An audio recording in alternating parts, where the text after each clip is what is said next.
Hello बच्चा वाटी, welcome back to the yet another session. और आज की क्लास में हम आपका मेजर ऑफ सेंट्रल टेंडेंसी जो चैप्टर है वो करने वाले हैं स्टार्ट। ठीक है, मेजर ऑफ सेंट्रल टेंडेंसी। ठीक है, ये आपका चैप्टर होने वाला है। This is the baseline chapter. इस चैप्टर के अंदर जो आप कुछ चीजें पढ़ोगे वो आगे के चैप्टर्स में भी आपको काम आएगी। तो कुछ बच्चे जो ऐसा सोच रहे होंगे कि हम ये चैप्टर ना पढ़ के अगर इसके बाद वाले चैप्टर्स पढ़ना चाहें, फॉर एग्जाम्पल डिस्पर्जन या कोरिलेशन और रिग्रेशन, तो क्या वो पॉसिबल होगा? तो उसका आंसर नहीं है। स्टैटिस्टिक्स के सारे चैप्टर आपस में इंटरलिंक होते हुए चलेंगे। तो आप इसको ऐसा मत सोचो कि ये चैप्टर नंबर 1 है तो that it will come chapter number 2। No, it's a part of the chapter number 1 itself. अगर चैप्टर नंबर 2 डिस्पर्जन हम पढ़ने वाले हैं तो वहां पर जो हम डिस्पर्जन पढ़ेंगे that is going to be the part of chapter 1 only. तो चैप्टर 1 का एक्सटेंशन होता चला जाएगा वो। फिर चैप्टर 3 हम कोरिलेशन रिग्रेशन पढ़ेंगे, that will be a part of chapter 2, तो एक्सटेंशन होता चला जाएगा। तो कोई भी बच्चा कोई भी क्लास को स्किप नहीं कर पाएगा यहाँ पर, क्योंकि सारे चैप्टर ऑटोमेटिकली इंटरलिंक हो जाएंगे। तो अगर ये नहीं आता तो वो नहीं आएगा, और वो नहीं आएगा तो उसके बाद वाला चैप्टर नहीं आएगा।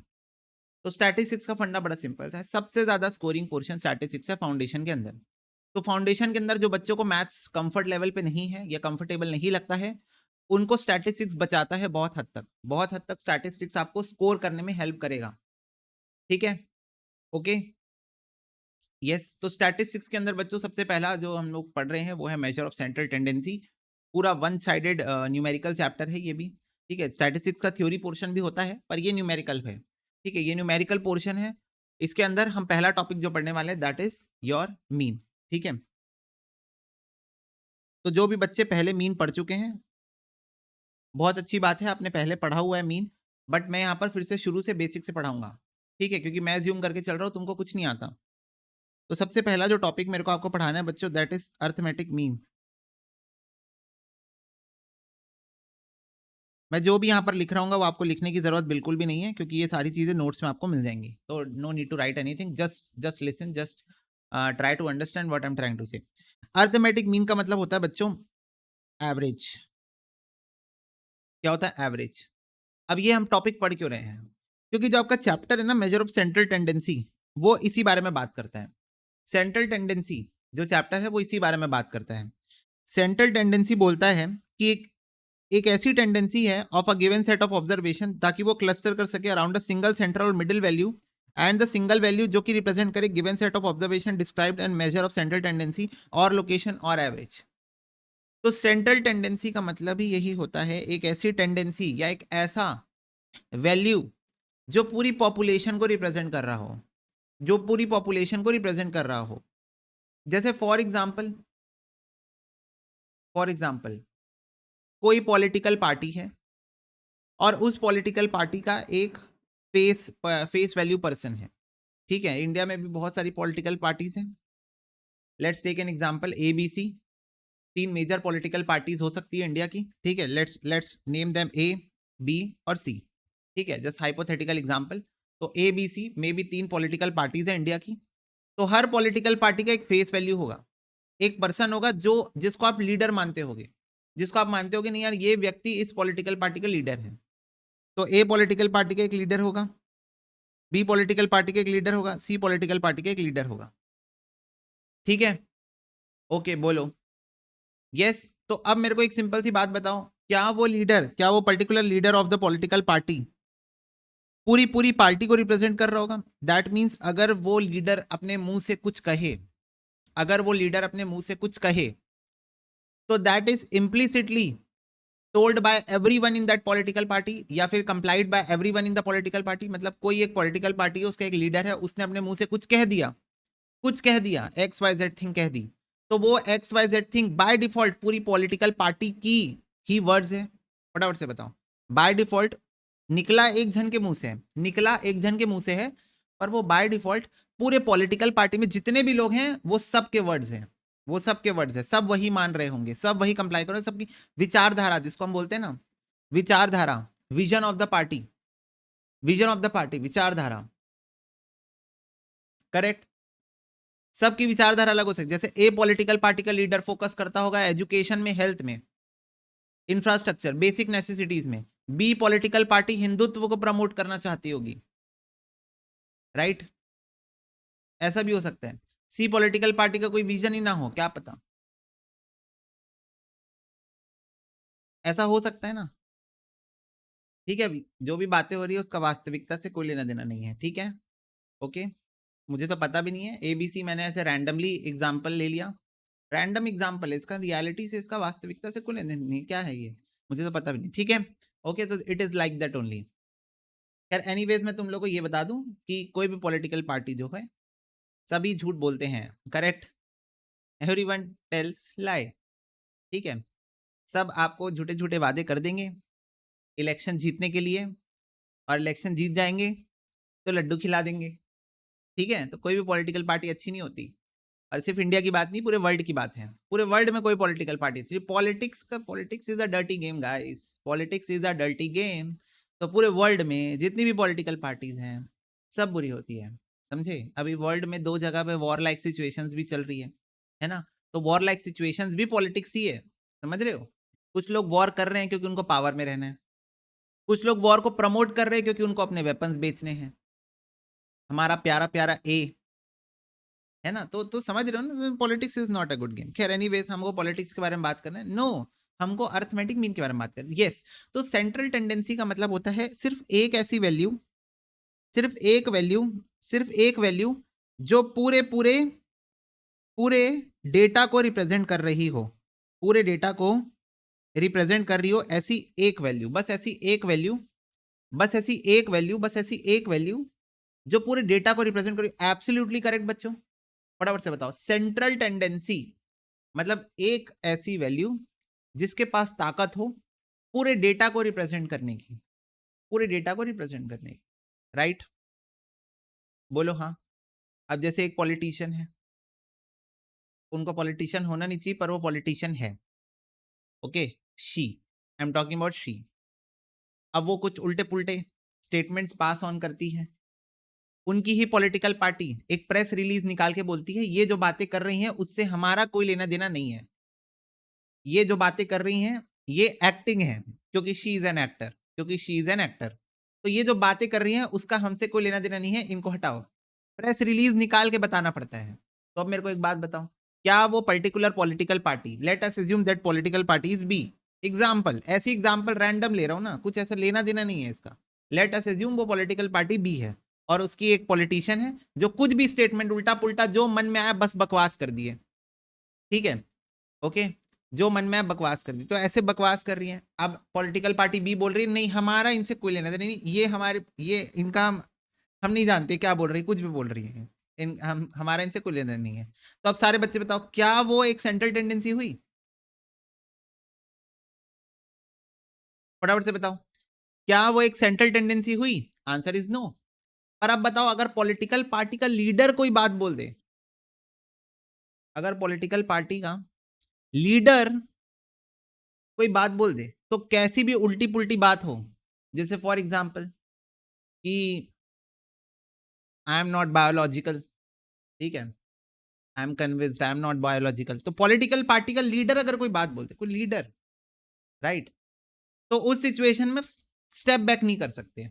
अब आप स्टेप बैक नहीं कर सकते because your leader told this, ठीक है, तो you can not step back, you can not release a press, एक प्रेस रिलीज नहीं निकाल सकते कि ये जो बातें कर रहे हैं उससे हमारा कोई लेना देना नहीं, ऐसा आप नहीं बोल सकते क्योंकि वो लीडर है, तो that is a central tendency, right, okay.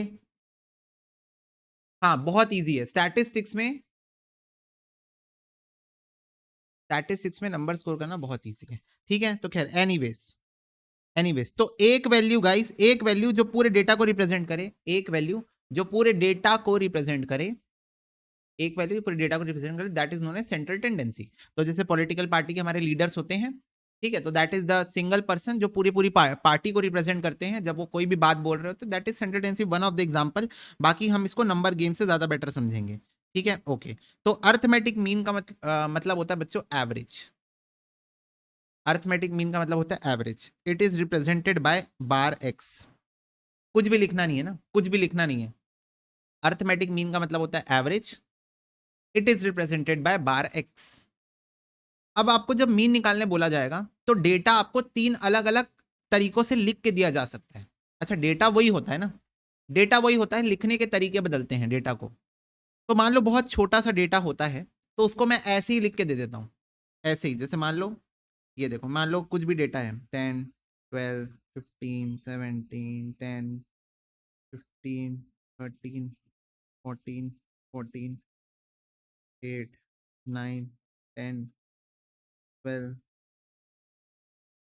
13, 13,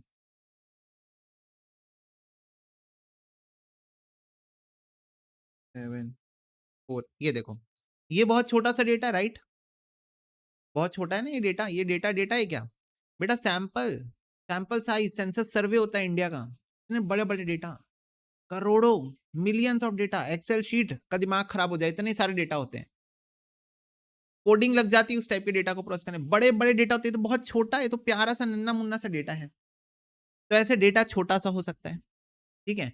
इसी डेटा को थोड़ा सा स्ट्रक्चर्ड फॉर्म में लिखना चाहूं, अगर मैं चाहूं कि इस डेटा को थोड़ा सा अच्छा दिखे थोड़ा सा डेटा, तो मैं इसको ऐसे भी लिख सकता हूं कि पर्टिकुलर 4 जो वैल्यू है वो पूरे डेटा में एक बार आई है, राइट? 4 जो वैल्यू है वो पूरे डेटा में एक बार आई है बस। 7 वैल्यू जो है वो भी पूरे डेटा में बस एक ही बार आई है। 8 वैल्यू भी पूरे डेटा में एक बार आई है। 9 वैल्यू भी पूरे डेटा में एक ही बार आई है, ठीक है। तो ये हो गया, ये हो गया, ये भी हो गया, ये भी हो गया। 10 पूरे डेटा में 1, 2, 3, 3 बार आई है, 3 बार आई है, ओके। इसका 11 है क्या? नहीं है। 12 पूरे डेटा में 1, 2, 2 बार आई है। 13 1, 2, 3, 3 बार आया 13। 14 आया है क्या? हाँ, 1, 2, 2 बार 14 आया है। 15 आया है 1, 2, 16 आया है 1 बार, 17 भी आया है 1 बार। तो अब बताओ, थोड़ा सा अच्छा दिख रहा है डेटा?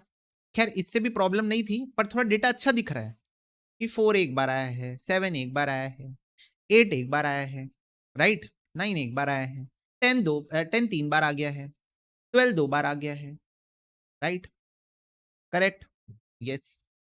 अब देखो, अब ये भी डेटा थोड़ा सा इसको और थोड़ा सिस्टमैटिक जमाना चाहूं, थोड़ा सा और जमाना चाहूं, तो ये बोल सकता हूं कि 5 से 10 के बीच में, 5 से 10 के बीच में बताओ कितने नंबर हैं 5 से 10 तक।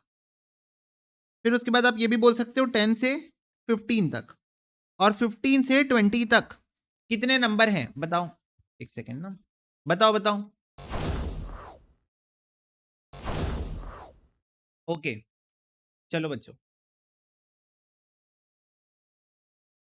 बताओ, सारे बच्चे बताओ। 5 से 10, 5 से 10, नंबर 5 से लेकर नंबर 10 तक कितना डेटा है फटाफट से बताओ।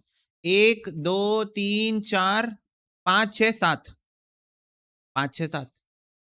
अच्छा एक बात, एक सेकेंड, एक बात और बताओ, एक बात और, एक सेकेंड, एक बात और बताओ। 10 तो यहाँ भी है, यहाँ भी है, कहाँ लू बताओ? ऊपर वाले में लू 10 की नीचे वाले में लू? सारे बच्चे बताओ, 10 कहाँ लू? ऊपर वाले में, नीचे, दोनों में है, दोनों में है, किस में लू? वेरी वेरी गुड, नीचे वाले में लो, क्योंकि बच्चों, नहीं एक second, sorry, very very good, I am taking my words back, बच्चों को पता ही नहीं होगा। ओह, मैं बताता हूं, इसका मतलब 5 से 10 का मतलब होता है बच्चों, x की वैल्यू 5 से ज्यादा और 10 से कम। इसका मतलब ये होता है, जरा ध्यान से देख लो भैया, क्या ये रूल है? हाँ ये रूल है, हाँ ये रूल है कि अपर लिमिट जो होती है वो एक्सक्लूसिव होती है, लोअर लिमिट इंक्लूसिव होती है, ठीक है? ये रूल है, ओके। 10 15, ओ 15 20, ओके, समझ में आई क्या बात? फटाफट से बताओ, यस और नो। तो it is like that.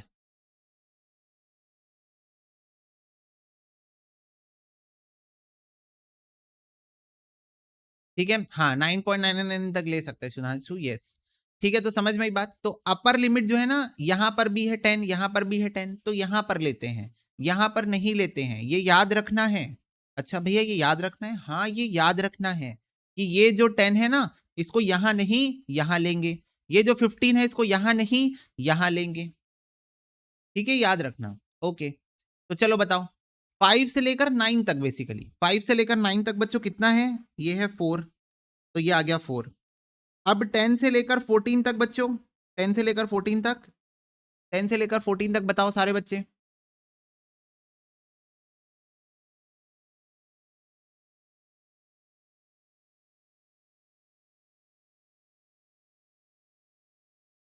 Ten, okay. और 15 से लेकर 20 तक 4, 15 से लेकर 20 तक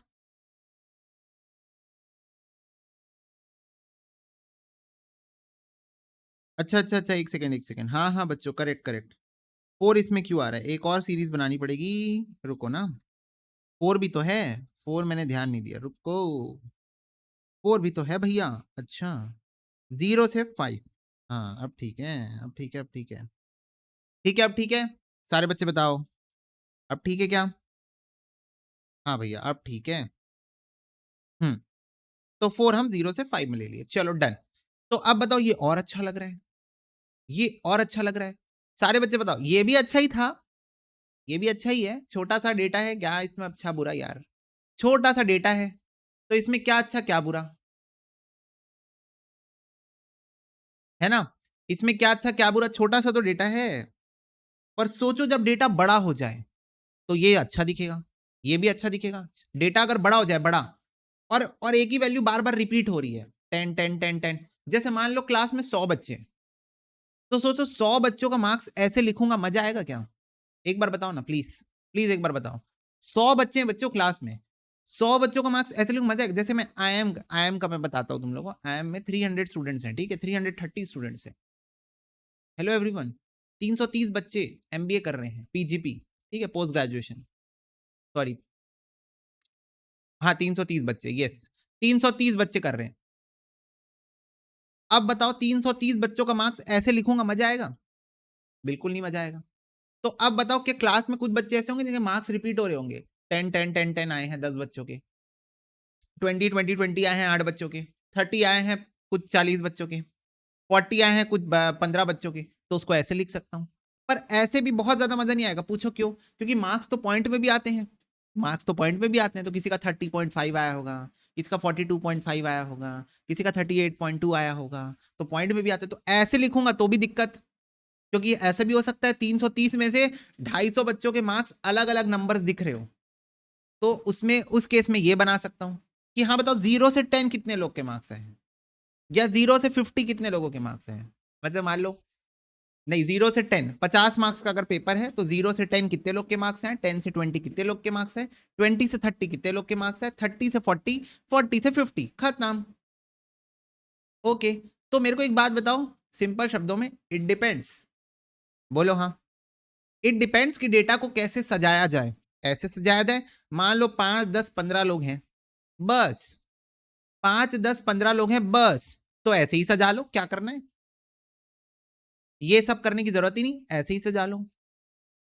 अगर ज्यादा लोग हैं, 50 हैं 100 हैं, और बहुत ज्यादा रिपीटेशन है डेटा में, 50 लोग हैं 100 लोग हैं और डेटा में रिपीटेशन बहुत ज्यादा है, बहुत ज्यादा रिपीटेशन है, 10 10 10 10 बहुत सारे लोग का है, 12 12 12 12 बहुत सारे लोगों का है, तो ऐसे सजा लो।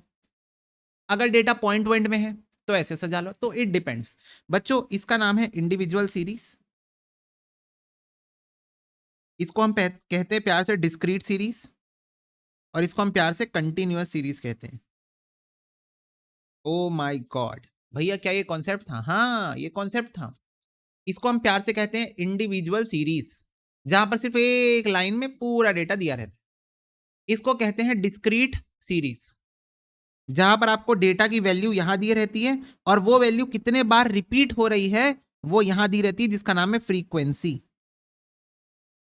जिसका नाम है फ्रीक्वेंसी। तो डेटा क्या है वो यहां दिया रहता है, और वो डेटा कितने बार रिपीट हो रहा है, जैसे 9 एक ही बार रिपीट हुआ, 10 3 बार रिपीट हुआ, 12 2 बार रिपीट हुआ, तो वो डेटा कितने बार रिपीट हो रहा है उसको कहते हैं फ्रीक्वेंसी। फ्रीक्वेंसी मतलब कितने बार आ रहा है, फ्रीक्वेंसी मतलब कितने फ्रीक्वेंट टाइम्स आ रहा है, फ्रीक्वेंसी का मतलब how many times it is frequent, कितना फ्रीक्वेंटली आ रहा है, दैट इज फ्रीक्वेंसी, ठीक है। और इसको कहते हैं कंटिन्यूअस सीरीज, जहां पर हम लोग एक रेंज बना देते हैं, रेंज कि 0 से 5 के बीच में कितना है, 5 से 10 के बीच में कितना है, 10 से 15 के बीच में कितना है, और 15 से 20 के बीच में कितना है। तो एक रेंज बना देते हैं, क्योंकि डेटा बहुत बड़ा है, बहुत बल्कि है, और चीजें रिपीट नहीं हो रही है।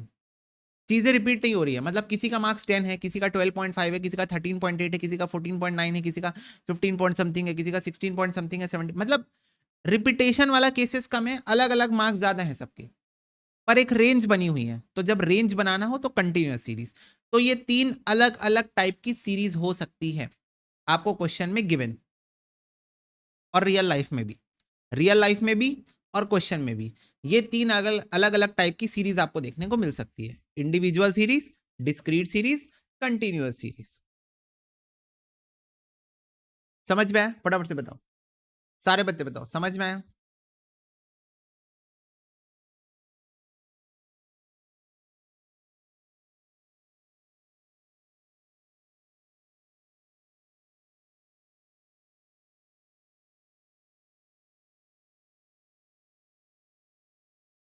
ओके, अब देखो, अब बच्चों अगर हम लोगों को एवरेज निकालना है, एवरेज का मतलब क्या होता है? मीन, मीन का मतलब बार एक्स। तो जब भी मैं तुमसे कहूं एवरेज निकालो, या फिर मैं तुमसे कहूं मीन निकालो, या मैं तुमसे कहूं बार एक्स निकालो, इसका मतलब मैं एक ही चीज की बात कर रहा हूं, दैट इज मीन। कुछ भी लिखने की जरूरत नहीं है, मीन की बात कर रहा हूं। अच्छा, ये वाला टॉपिक थ्योरी में कवर्ड है ना, ये जो मैंने आपको यहां बताया ये थ्योरी पार्ट में कवर्ड है। Average is equal to mean is equal to bar X. तो इसका फॉर्मूला होता है बच्चों officially submission of X upon N, submission of X upon N.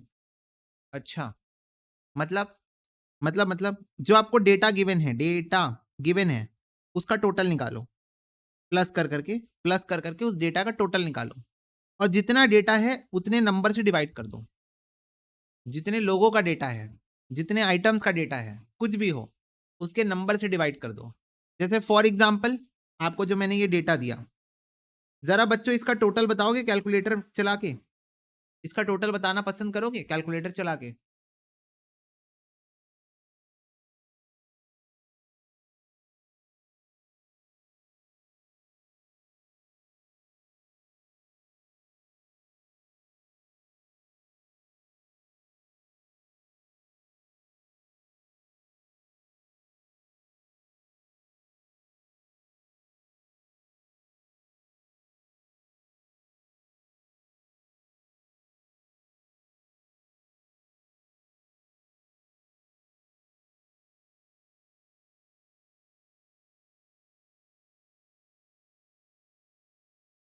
दो सौ बारह आ रहा है, और ये 212, ये 212 जो है, ये 18 बच्चों के मार्क्स है, बोलो हाँ। 18 है ना, डेटा काउंट करो, काउंट करो, 18 है ना ये, 18 लोग का डेटा है ना ये, करेक्ट? हाँ, तो ये 212 मार्क्स टोटल मार्क्स है 18 बच्चों के। ओके,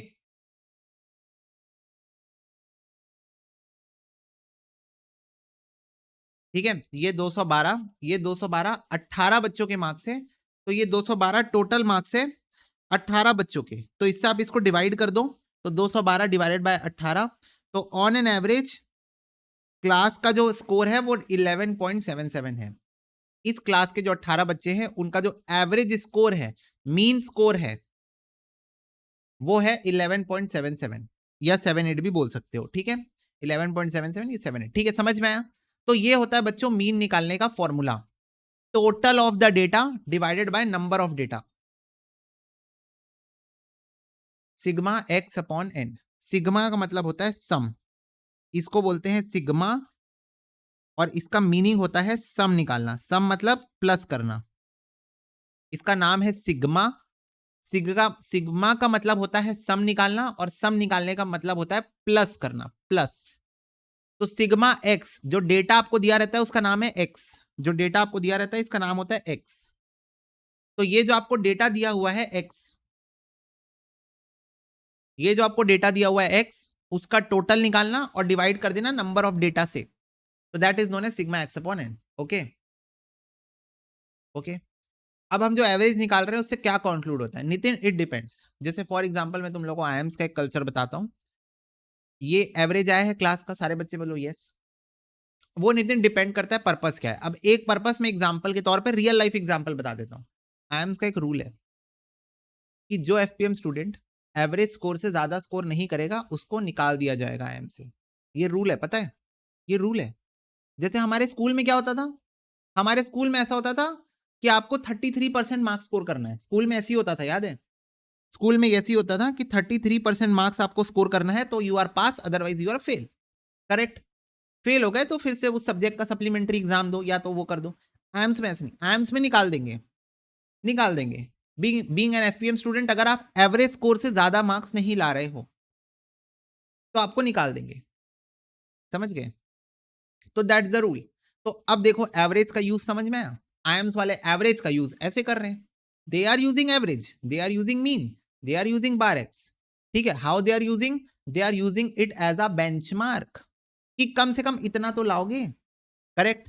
सारे बच्चे बोलो यस और नो, कि कम से कम इतना तो लाओगे, क्लास का जो एवरेज है उतना तो स्कोर करो कम से कम। ठीक है, तो दे आर यूजिंग ऐसा बेंचमार्क। ठीक है, दे आर यूजिंग। अब जैसे देखो तुम लोग पूछते हो ना हर चैप्टर में, भैया इस चैप्टर से कितने क्वेश्चन आएंगे, पूछते हो कि नहीं पूछते हो? फटाफट से बताओ, पूछते हो कि नहीं पूछते हो कि भैया इस चैप्टर से कितना क्वेश्चन आएगा? तो अब बोलो, अब मेरे को एक बात बताओ, है ना, पिछले 6 अटेम्प्ट में बताऊं, पिछले 6 अटेम्प्ट में तो इस चैप्टर से 7 क्वेश्चन आए, फिर 8 क्वेश्चन आए, फिर 6 क्वेश्चन आए, फिर 5 क्वेश्चन आए, फिर 8 क्वेश्चन आए, फिर 9 क्वेश्चन आए। तो ये 6 अटेम्प्ट का डेटा है। अब तुम लोग मेरे से पूछोगे भैया इस चैप्टर से कितना क्वेश्चन आएगा, तो बताओ मैं क्या बोलूं? मैं 6 बोलूं, 7 बोलूं, 8 बोलूं, 5 बोलूं, क्या बोलूं, क्या बोलूं? तो मैं क्या करूंगा पता है, इन 6 को प्लस कर दूंगा, 7 + 8 + 6 + 5 + 8 + 9। ठीक है, तो ये हो गया 43 और मैं इसको डिवाइड कर दूंगा 6 से। ठीक है, क्योंकि 6 डेटा है, टोटल टोटल 6 डेटा है। तो ये आ रहा है 7.16। तो मैं बोलूंगा बेटा एवरेज 7 क्वेश्चन आएंगे इस चैप्टर से। क्या बोलूंगा मैं, क्या बोलूंगा मैं? बेटा एवरेज 7 क्वेश्चन पकड़ लो, एवरेज 7। अब ये भी हो सकता है 7 से 1 कम आ जाए, ये भी हो सकता है 7 से 1 ज्यादा आ जाए। करेक्ट? मैं बोलूंगा बेटा एवरेज 7 क्वेश्चन आएंगे इस चैप्टर से। हो सकता है 7 से 1 क्वेश्चन ज्यादा आ जाए, हो सकता है 7 से 1 आध क्वेश्चन कम आ जाए, पर एवरेज 7 पकड़ के चलो। ठीक है, एवरेज 7 पकड़ के चलो। राइट? तो ये वाली बात हो गई। अच्छा, मैं ये भी बोलूंगा कि बेटा इस चैप्टर से क्वेश्चन आया ना, नेक्स्ट क्वेश्चन डिस्पर्जन है, डिस्पर्जन के अंदर तुम लोगों को कोवेरिएंस ये सब निकालने के लिए बोलेगा, वहां भी मीन निकालना पड़ेगा। तो इस चैप्टर का ज्ञान अगले चैप्टर में यूज होगा। तो वो भी अगर तुम अगर एवरेज में कंसिडर कर लो तो इसका एवरेज और बढ़ जाएगा। तो समझ रहे हो बात? तो एवरेज का पर्पस अलग अलग हो सकता है निकालने का, बट एवरेज निकलता ऐसे है। अब तुम लोगों को थोड़ी डिफिकल्टी फील हुई इसमें से निकालने से, फटाफट से बताओ डिफिकल्टी किस बात की? भैया एक तो स्क्रीन छोटा है, मोबाइल में दिख नहीं रहा था, भैया मोबाइल में दिख ही नहीं रहा था, स्क्रीन छोटा है। तो पहले फुल स्क्रीन किए, निकाले, फिर फुल स्क्रीन को हटाए और फिर चैट में रिप्लाई किए। Difficulty difficulty. करेक्ट? जितना बड़ा डेटा उतना मेरे को ऐसे करना पड़ेगा, उतना छोटा हो जाएगा स्क्रीन। फुल स्क्रीन करो भैया, फिर भी दिक्कत। तो इस डिफिकल्टी को ओवरकम किया डिस्क्रीट सीरीज ने, डिस्क्रीट सीरीज ने डेटा को छोटा कर दिया। तो अब मेरे को एक बात बताओ, 4 को एक बार प्लस करना है, बोलो हाँ। 7 को भी एक ही बार प्लस करना है। अगेन फॉर्मूला वही है, फॉर्मूला चेंज हो गया क्या? नहीं। फॉर्मूला चेंज हो गया क्या? नहीं, फॉर्मूला वही है। 4 को एक बार प्लस करना, 7 को एक बार प्लस करना, 8 को एक बार प्लस करना, 9 को भी एक बार प्लस करना, 10 को बच्चों 3 बार प्लस करना। अब मेरे को एक बात बताओ, कितने बच्चे क्लास में ऐसे हैं जो 10 + 10 + 10 करेंगे, और कितने बच्चे मेरे साथ जाएंगे और 10 × 3 को प्लस कर देंगे? बात खत्म। कान ऐसे पकड़ो, ऐसे पकड़ो, एक ही बात है। कितने बच्चे ऐसे हैं जो 10 + 10 + 10 करेंगे, कितने बच्चे 10 × 3 को ही प्लस कर देंगे? खत्म बात, खत्म। 10 × 3। ओके। कितने बच्चे ऐसे जो 12 + 12 करेंगे, कितने बच्चे ऐसे जो बोलेंगे अरे हटा 12 × 2 प्लस करो, बात खत्म। दोनों का मतलब तो सेम ही है।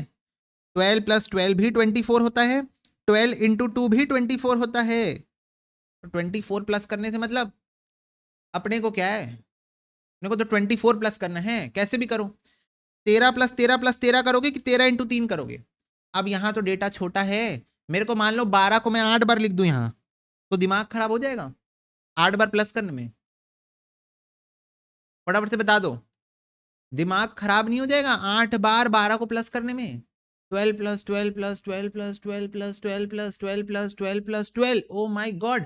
उससे अच्छा 12 × 8 = जो भी आ रहा है उसी को प्लस कर देना, बात खत्म। ठीक है, 14 को 2 बार, 15 को 2 बार, 16 को एक बार, 17 को एक बार। तो मेरे को एक बात बताओ, हमने एक तरीका सोचा क्या? हमने एक तरीका सोचा, बोलो क्या? बोलो ना क्या? कि भैया ये जो x की वैल्यूज है ना, इसको फ्रीक्वेंसी से मल्टीप्लाई करते हैं और यहां जो आएगा उसको प्लस करते हैं। करेक्ट? हमने सोचा ना एक लूप होल, एक आसान तरीका सोचा कि नहीं सोचा बताओ? एक आसान तरीका सोचा कि इस वैल्यू को इससे मल्टीप्लाई करके प्लस करते जाते हैं, बात खत्म। और ऐसा सबके साथ करते हैं। 4 into 1 memory plus, 7 into 1 memory plus, 8 into 1 memory plus, 9 into 1 memory plus, 10 into 3 memory plus, 12 into 2 memory plus, 13 into 3 memory plus, 14 into 2 memory plus, 15 into 2 memory plus, 16 into 1 memory plus, 17 into 1 memory plus. ये लो मैंने कर दिया। सारे बच्चे बताओ formula क्या था? Total divided by number of item, बोलो हाँ।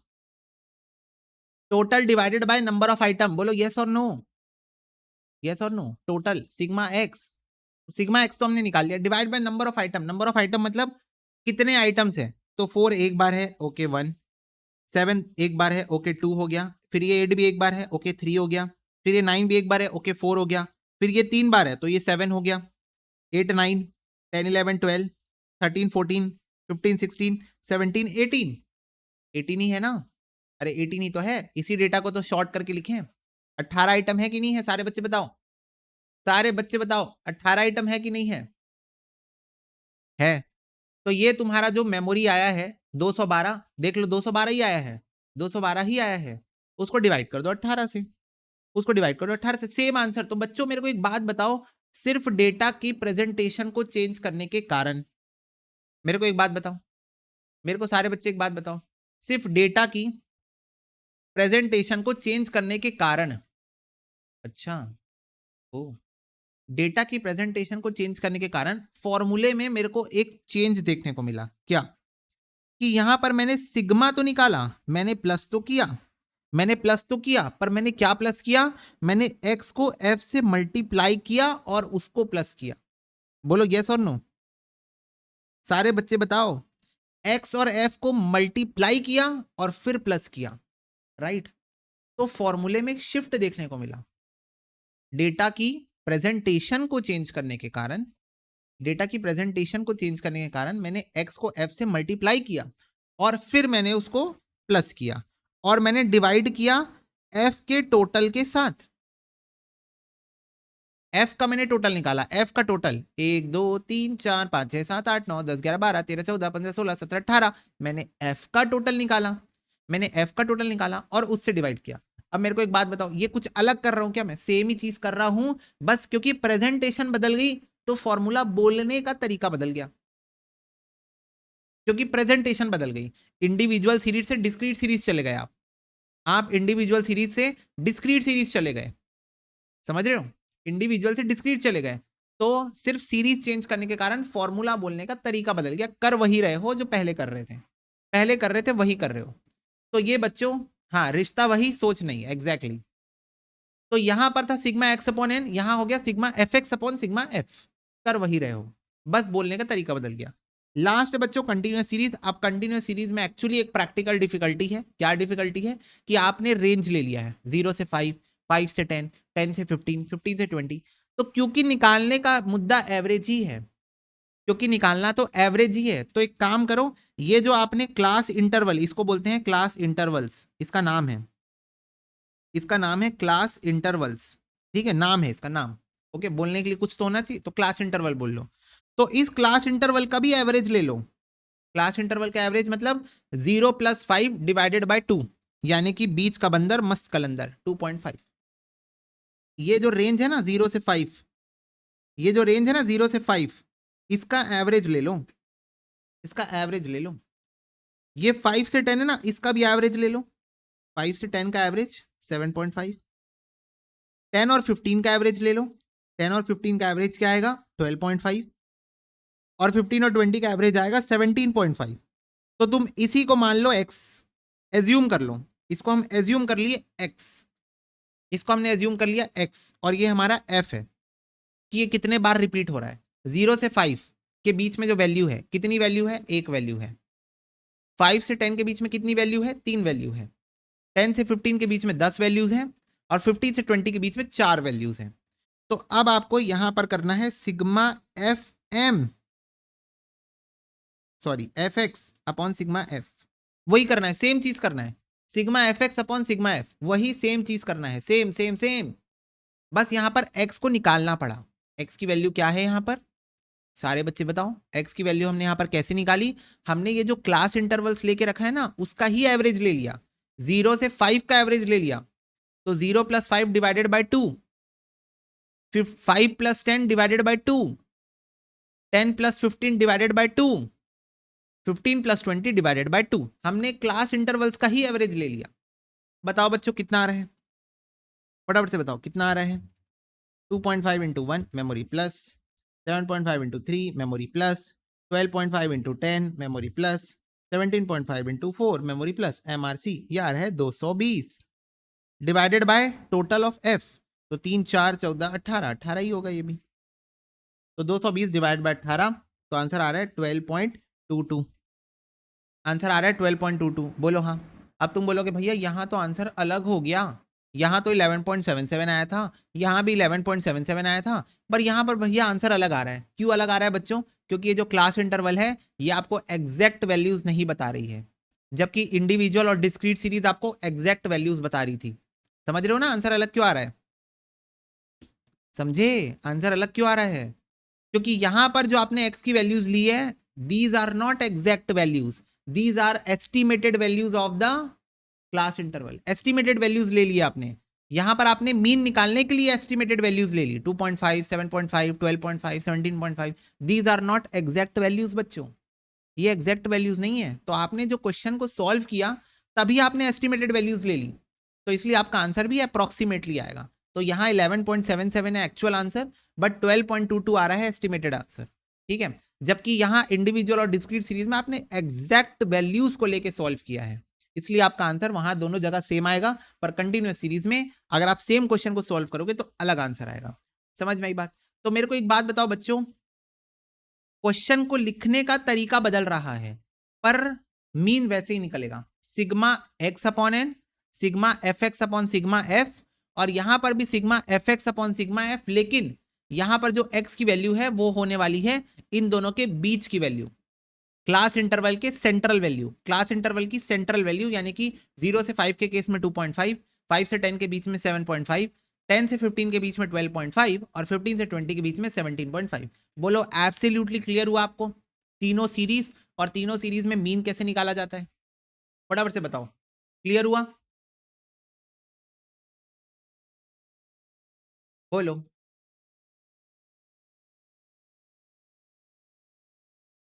यस, ओके,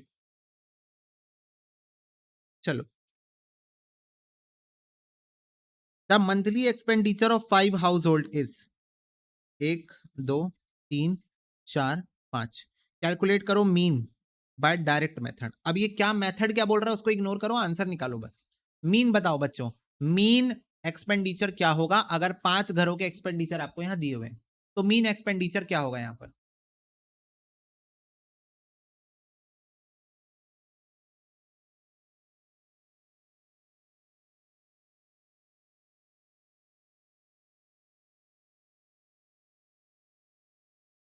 ये पूरे 6 क्वेश्चन सॉल्व करो पहले, फिर उसके बाद कॉमा कॉमा करके 6 आंसर चैट बॉक्स में लिखना। पहले का आंसर कॉमा, दूसरे का आंसर कॉमा, तीसरे का आंसर कॉमा, चौथे का आंसर कॉमा, पांचवे का आंसर कॉमा, छठवें का आंसर।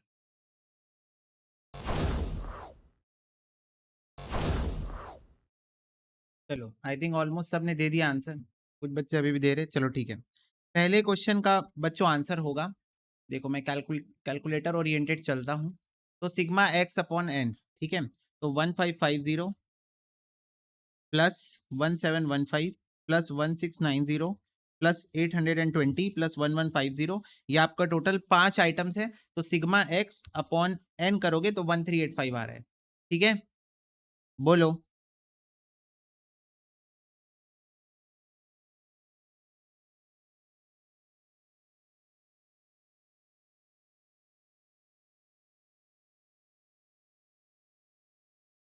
1385 आ रहा है, ठीक है, ओके। नेक्स्ट क्वेश्चन है find average by shortcut method, ignore करना है आपको, ठीक है। तो यहां पर देखो 3 + 5 + 6 + 8 + 10 + 11 + 13 + 17 + 22, तो ये हो गया 95 अपॉन 1 2 3 4 5 6 7 8 9, तो डिवाइडेड बाय 9, तो ये हो गया 10.55, करेक्ट। यस।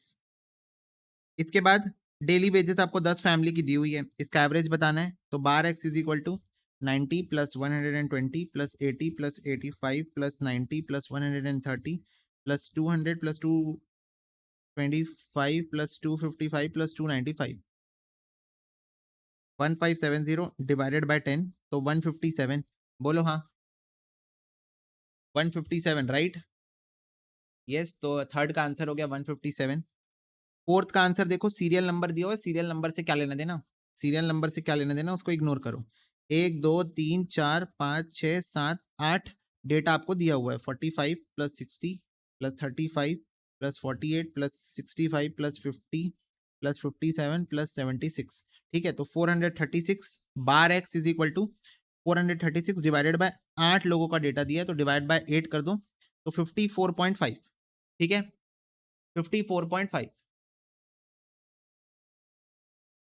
डन। इसके बाद 1 2 3 4 5 6 7 8, अगेन 8 लोगों का डेटा दिया, 62 + 59 + 56 + 67 + 69 + 65 + 70 + 72, 520, तो bar x is equal to 520 divided by 8, तो ये आ गया 65। बोलो हाँ। और फिर लास्ट आपको दिया है 1 2 3 4 5 लोगों के टेस्ट के मार्क्स दिए हैं, तो 40 + 50 + 55 + 78 + 58, तो ये आ गया 281 डिवाइड बाय 5, 56.2। डन बच्चों, फटाफट से बताओ। डन, एब्सोल्युटली क्लियर है, बोलो। ठीक है, तो ये हो गया आपका इंडिविजुअल सीरीज। अब आ जाओ डिस्क्रीट सीरीज में, डिस्क्रीट सीरीज में आ जाओ। ये देखो वेजेस दी हुई है और कितने वर्कर्स को ये वेजेस मिलती है। जैसे 20 रुपए की वेजेस 4 वर्कर्स को मिलती है, 25 रुपए की वेजेस 6 वर्कर को मिलती है, 30 रुपए की वेजेस 10 वर्कर को मिलती है, 40 रुपए की वेजेस 5 वर्कर्स को मिलती है, 42 रुपीज की वेजेस 5 वर्कर को मिलती है, और 50 रुपीज की वेजेस 10 वर्कर को मिलती है। तो बार एक्स निकालना है, तो sigma F X upon sigma F करके निकालो। तो पहले करो, कैसे करना है देखो, कैलकुलेटर में करना है हमको सीधा सीधा, और तो कोई बात ही नहीं। 20 × 4 memory plus, 25 × 6 memory plus, 30 × 10 memory plus, 40 × 5 memory plus, 42 × 5 memory plus, 50 × 10 memory plus MRC, तो ये हो जाएगा 1440 डिवाइडेड बाय 4 + 6 + 10 + 5 + 5 + 10, 40, तो ये आ गया 36। डन, फटाफट से बताओ, डन, इजी, बोलो।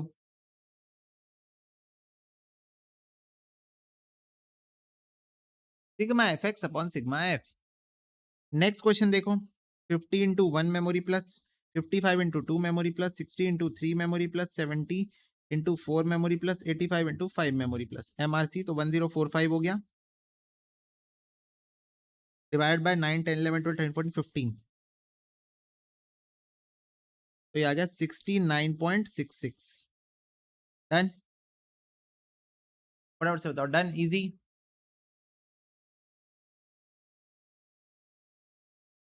ये वेजेस इतने इतने वर्कर्स को मिलती है, ये वेजेस है और इतने इतने वर्कर्स को मिलती है, ठीक है।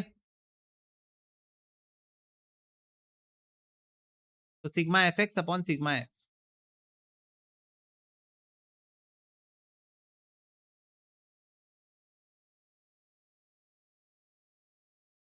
नेक्स्ट, ये फार्म का साइज है और ये number of cultivating house hold है। तो ये आपके फार्म का साइज दिया हुआ है और उसके नीचे दिया हुआ है कितने हाउस होल्ड उस फार्म को कल्टीवेट कर रहे हैं। हमको क्या निकालना है, sigma F X upon sigma F, बात खत्म।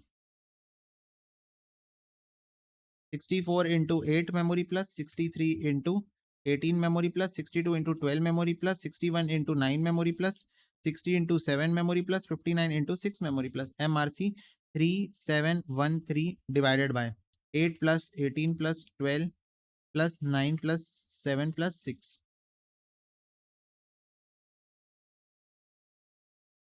61.88. Done.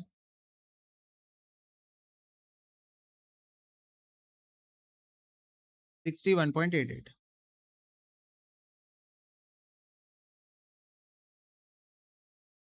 5 into 5 memory plus 15 into 12 memory plus 25 into 15 memory plus 35 into 25 memory plus 45 into 8 memory plus 55 into 3 memory plus 65 into 2 memory plus MRC.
ये तुम लोगों को पता है ना, एग्जाम में तुम लोग को सॉल्व करके आना है। तो मेरा आंसर आ गया तो तुम लोग को भी नहीं बैठ जाना है, अच्छा हाँ ओके आ गया आंसर, तुम्हारा भी यही आंसर आ जाना चाहिए जो मेरा आया है, ठीक है, क्योंकि एग्जाम में तो तुम लोग को करके आना है, तो इसलिए मैं बैठा हूँ कि जब तुम लोग का भी सेम आंसर आ जाए तो मैं आगे बढ़ूँ, क्योंकि आंसर वेरीफाई मेरे को कराना है, तो मैं सॉल्व करके बैठ गया शांति से। बेटा वो वर्क कर रही है, आप गूगल ड्राइव से देख लो, ठीक है, गूगल ड्राइव से देख लो, वहां से तो वर्क करेगी।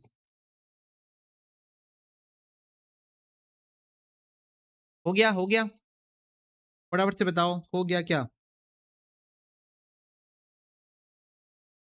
सारे क्वेश्चन हो गए, sigma F X upon sigma F. चलो अब बच्चों कंटिन्यूस सीरीज के 4 क्वेश्चन है, पर हर कंटिन्यूस सीरीज के क्वेश्चन में आपको मिड वैल्यू निकालनी पड़ेगी, बीच वाली वैल्यू, बीच वाली वैल्यू आपको निकालनी पड़ेगी। तो 5 और 15 की मिड वैल्यू क्या होती है, सारे बच्चे बताओ, 5 और 15 की मिड वैल्यू क्या होती है, बहुत सिंपल है, 10 होती है। ओके, 15 और 25 की बीच की वैल्यू क्या होती है, 15 plus 25 divided by 2, 15 plus 25 divided by 2, 20, 30, 40, 50, ठीक है, तो ये मिल गया आपको मिड वैल्यू, मिड वैल्यू मिल गया, इसको यूज करके सॉल्व करो क्वेश्चन को।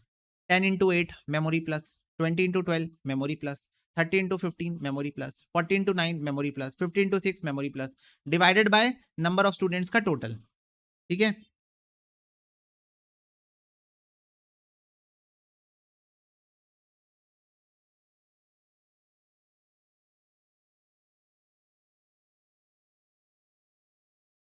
सिग्मा एफ एम लिख लो, मिड वैल्यू मतलब एम, मिड वैल्यू को मैं यहां पर एम बोल रहा हूं, एम, तो sigma F M upon sigma F, तो ये आ रहा है 1430 divided by 20, 30, 35, 35, 44, 50,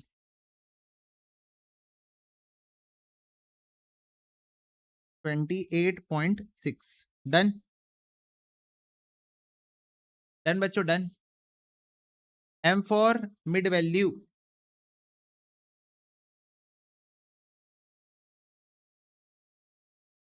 M for mid value, M for mid value.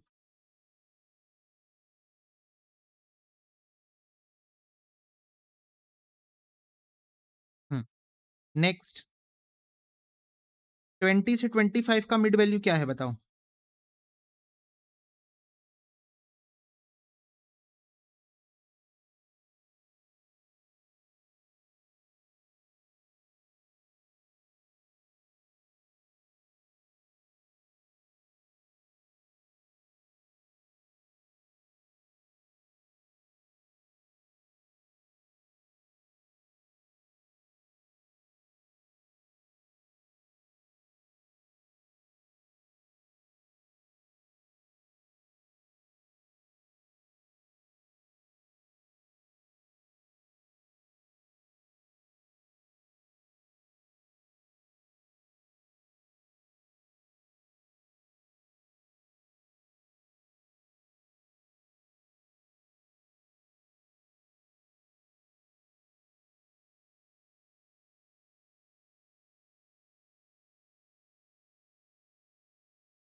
Okay,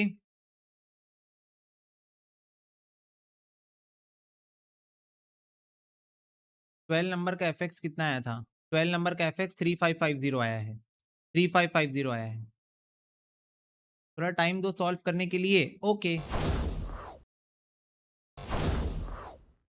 okay, हो गया, डन।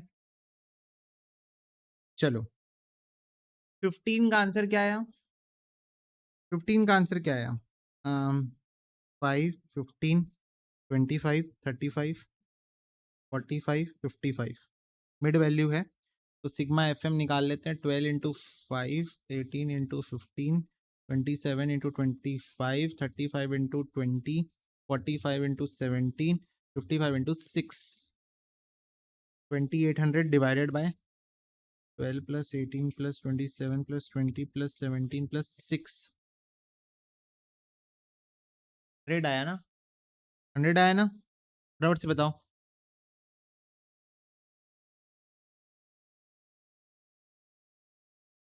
हाँ, इसका मिड वैल्यू 110 है, 130 है, 150, 170, 190।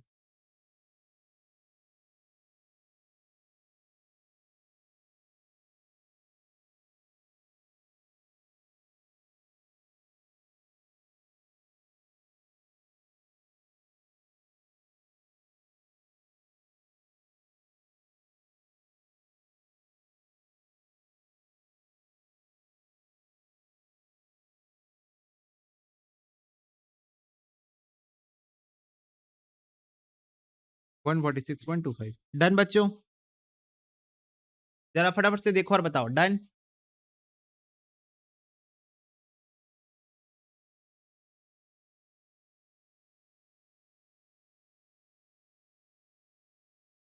Done, yes. चलो अब ये ऐसा लग रहा होगा ये क्वेश्चन कोई काम का ही नहीं है। लग रहा है कि नहीं लग रहा है? फटाफट से बताओ भैया, ये क्वेश्चन में दम है क्या? भैया क्या ये क्वेश्चन में दम है? भैया ये क्वेश्चन तो आधे मार्क्स में नहीं आने चाहिए एग्जाम में। बोलो यस और नो। ये क्वेश्चन तो एग्जाम में आधे मार्क्स में नहीं आने चाहिए। चलो लेवल बढ़ाया जाए। ओके, लो बढ़ गया level.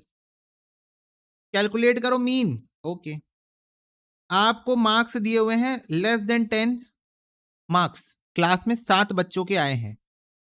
Less than 20 marks, class में 18 बच्चों के आए हैं। लेस देन 30 मार्क्स, क्लास में 25 बच्चों के आए हैं। लेस देन 40 मार्क्स, क्लास में 35 बच्चों के आए हैं।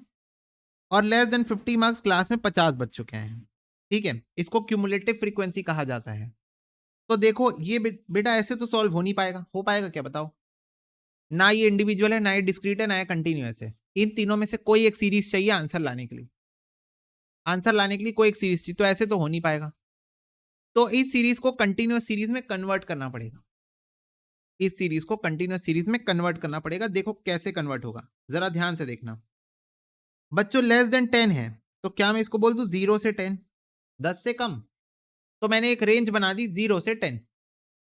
लेस देन 20 है तो इसको 0 से 20 नहीं बनाता, क्यों? क्योंकि 0 से 10 तो ऑलरेडी मैंने बना दिया है, तो इसको मैं 10 से 20 बना देता हूं। ओके, लेस देन 30 को मैं 20 से 30 बना देता हूं। लेस देन 40 को मैं 30 से 40 बना देता हूं। और लेस देन 50 को मैं 40 से 50 बना देता हूं। क्या किसी बच्चे को इस बात में कोई प्रॉब्लम है कि आप ऐसा क्यों कर रहे हो? अरे बेटा, कन्वर्ट तो करना पड़ेगा ना। यहां पर अगर आप इंडिविजुअल, डिस्क्रीट या कंटिन्यूअस सीरीज में इसको कन्वर्ट नहीं करोगे तो आंसर नहीं ला पाओगे, समझ रहे हो? नहीं ला पाओगे आंसर। तो इसलिए ये आपको लेस देन नहीं पता, क्या फालतू टाइप का दिया हुआ डेटा, इसको आपको सिस्टमैटिक जमाना पड़ेगा। करेक्ट? सारे बच्चे बताओ करेक्ट, सिस्टमैटिक जमाना पड़ेगा। बोलो यस और नो, बोलो यस और नो। यस भैया, तो हमने जमा दिया। अब बच्चों, सारे बच्चे बताओ, लेस देन 10 यानी कि वो बच्चे जो 10 से कम मार्क्स लाए हैं वो 7 हैं। बोलो हाँ, सारे बच्चे बोलो हाँ। 10 से कम मार्क्स लाने वाले बच्चे कितने हैं क्लास में?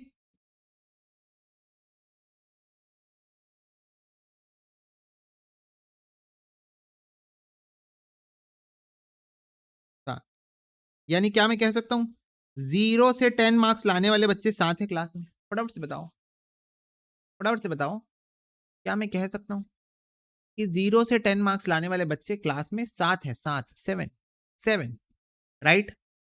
यस। लेस देन 20 बच्चों, इसका मतलब क्या हुआ कि 0 से लेकर 20 मार्क्स तक लाने वाले बच्चे क्लास में 18 हैं। बोलो यस। लेस देन 20 मतलब 20 से कम मार्क्स लाने वाले।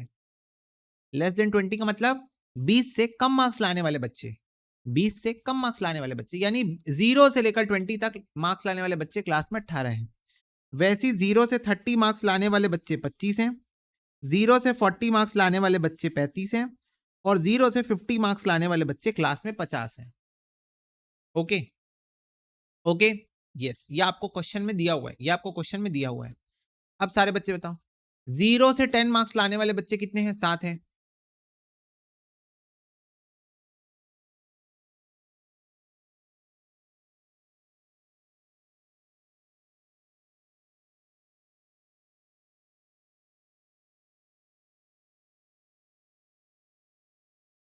ओके, अब मेरे को चाहिए 10 से 20 मार्क्स लाने वाले कितने बच्चे हैं क्लास में?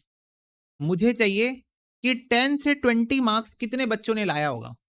क्या क्वेश्चन में 10 से 20 मार्क्स कितने बच्चों ने लाया दिया हुआ है क्या? एक बार बताओ, एक बार मेरे को बताओ, क्या क्वेश्चन में कहीं दिया हुआ है कि कितने बच्चों ने 10 से 20 मार्क्स लाए? क्वेश्चन में कहीं दिया है क्या? बोलो,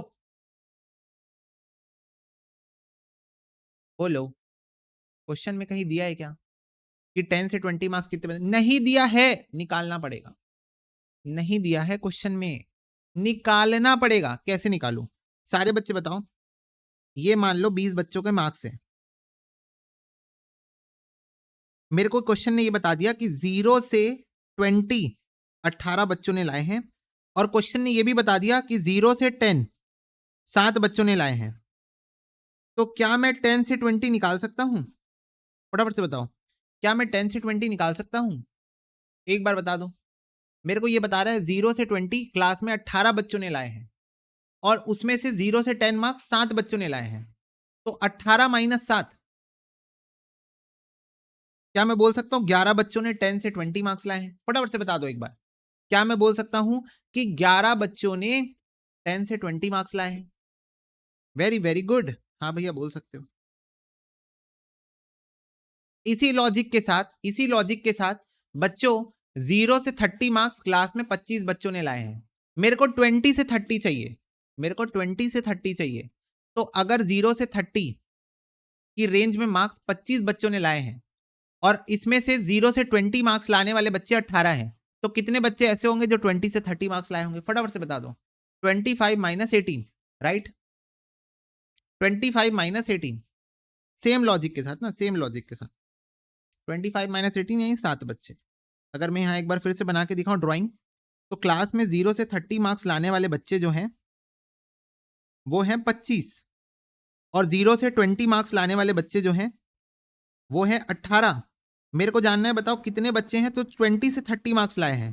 तो 25 में से 18 बच्चे हटा दो तो 7 बच्चे ऐसे हैं जो 20 से 30 मार्क्स लाए? बोलो यस और नो,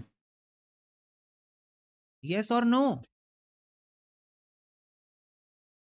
तो इस बात से मैं एक चीज कंक्लूड कर पा रहा हूं, क्या क्या क्या क्या, कि इससे इसको माइनस कर दो तो रेंज वाला मिल जाएगा। अब मेरे को 30 से 40 निकालना है, तो 0 से 40 35 बच्चों ने लाए, 0 से 30 25 बच्चों ने लाए, यानी कि 10 बच्चे ऐसे होंगे जो 30 से 40 मार्क्स स्कोर किए होंगे। बोलो हाँ। 10 बच्चे ऐसे उसको 10 बच्चे ऐसे होंगे, 10 बच्चे ऐसे होंगे जो 30 से 40 मार्क्स स्कोर किए होंगे। यहां पर देखो, यहां पर 50 माइनस 15, 50 माइनस 35, यानी कि 15 बच्चे ऐसे होंगे जो 40 से 50 मार्क्स स्कोर किए होंगे। बोलो यस और नो, करेक्ट। तो बच्चों अब मेरे पास एक सिस्टमैटिक डेटा आ चुका है, अब मेरे पास एक सिस्टमैटिक डेटा आ चुका है। बोलो आया कि नहीं आया?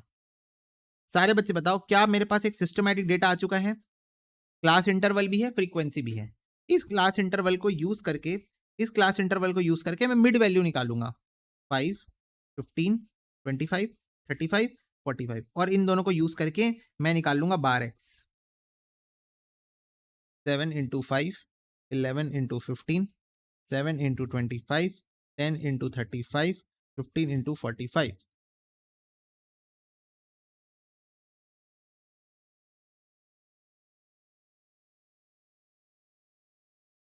28 आंसर। बोलो यस और नो। सारे बच्चे बताएंगे समझ में आया कि नहीं। फटाफट से देखो और बताओ।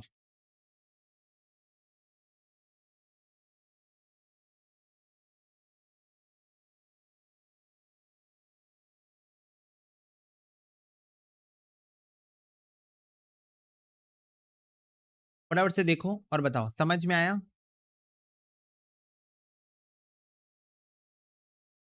तो प्रभात,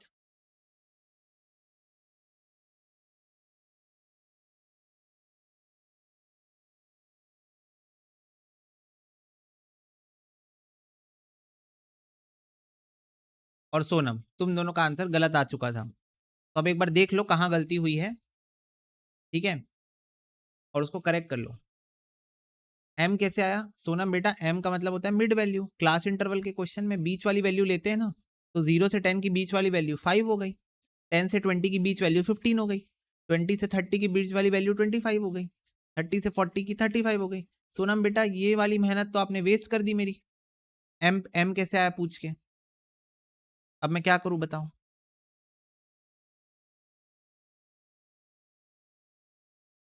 ये 4 क्वेश्चन बेटा वेस्ट हो गए, क्योंकि अब मैं नेक्स्ट बेस्ट क्वेश्चन में चला गया हूं, तो अब मैं एम कैसे समझाऊं? भूलना नहीं है ना बेटा, भूलना नहीं है, प्रैक्टिस करो। अगर भूलते हो तो प्रैक्टिस करो। चलो कोई बात नहीं, भैया ने जब क्वेश्चन बनाते बैठे, CI FI पहचानने में दिक्कत होती है।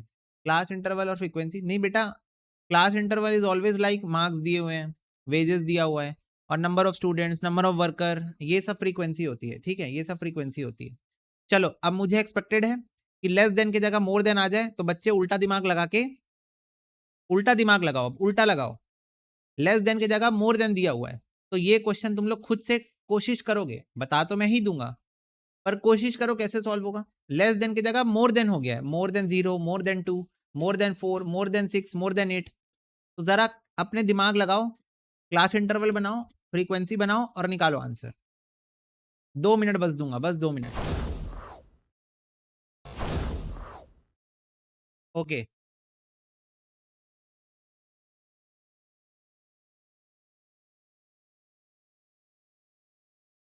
चलो देखो, सबसे पहले बच्चों, more than 0, more than 2, more than 4, more than 6, more than 8। तो क्लास इंटरवल होप सो तुमने ऐसा बनाया होगा, 0 से 2, 2 से 4, 4 से 6, 6 से 8, और मोर देन 8 है, तो ऑब्वियसली सब में 2 2 का डिफरेंस है, तो 8 से 10 लिया होगा, राइट। सब में 2 2 का डिफरेंस है, तो मोर देन 8 को आपने 8 से 10 ही लिया होगा, ठीक है। अब देखो मोर देन 0, मोर देन 0 का मतलब 0 से लेकर पूरा लास्ट तक, यानी 0 से लेकर पूरा 10 तक। मोर देन 0 मतलब 0 से लेकर जहां तक जा सकता है, तो कहां तक जा रहा है? 10 तक जा रहा है ना डेटा, तो 0 से लेकर 10 तक का डेटा आपको दिया हुआ है 40, ये आपको पूरा दिया हुआ है 40। और मोर देन 2, मोर देन 2 मतलब 2 से लेकर जहां तक डेटा जा सकता है वहां तक का डेटा आपको दिया हुआ है 35, 35 दिया हुआ है। मेरे को 0 से 2 चाहिए, राइट। मेरे को 0 से 2 चाहिए, राइट? फटाफट से बताओ। 0 से लेकर 10 तक, मोर देन 0 मतलब 0 से लेकर जहां तक डेटा जा रहा है, यानी 0 से लेकर 10 तक 40 दिया हुआ है, और 2 से लेकर 10 तक 35 दिया हुआ है। 2 से लेकर 10 तक 35। मेरे को 0 से लेकर 2 तक का डेटा चाहिए, तो 40 माइनस 35, यानी कि ये हो गया 2। फटाफट से बताओ। सॉरी 2 नहीं, 5 ना। 40 माइनस 35 ये हो गया 5। फटाफट से बताओ, बोलो। तो बेसिकली 40 माइनस 35 ये हो गया 5। फिर 35 माइनस 25 करोगे, ये हो जाएगा 10। 25 माइनस 18 करोगे तो ये हो जाएगा 18, 90, 20, तो ये हो जाएगा 7। 18 माइनस 10 करोगे, ये हो जाएगा 8। और 10 माइनस कुछ नहीं करोगे तो ये हो जाएगा 10। क्लियर? बोलो। तो ये कुछ ऐसा जाएगा डेटा, इसका डेटा कुछ ऐसा जाएगा। ठीक है, जब भी कंफ्यूजन होती है एक बार डायग्राम बना के देख लिया करो। जैसे मेरे जैसा डायग्राम बना के एक बार देख लिया करो। इस क्वेश्चन में भी हमने डायग्राम बनाया था, इस क्वेश्चन में भी हमने डायग्राम बनाया था, इस क्वेश्चन में भी हम डायग्राम बनाए। डायग्राम बनाने से चीजें क्लियर हो जाती है, राइट? बताओ सारे बच्चे, समझ में आया कन्वर्जन? इस क्वेश्चन में कन्वर्जन समझ में आया? मोर देन सीरीज दी हुई है और नंबर ऑफ स्टूडेंट्स दिया हुआ है, राइट? हमने कन्वर्ट कर लिया। अब ये बच्चों क्लास इंटरवल है हमारे पास, क्लास इंटरवल है हमारे पास फ्रीक्वेंसी भी है। क्लास इंटरवल से मिड वैल्यू निकालो, ये हो जाएगी 1, 3, 5, 7, 9। Sigma F M upon sigma F. तो सिग्मा एफ एम यानी 5 into 1, 10 into 3, 7 into 5, 8 into 7, 10 into 9, 216 divided by 1 plus 3 plus 5 plus 7 plus 9, 9, 999, 8.64। बोलो यस और नो।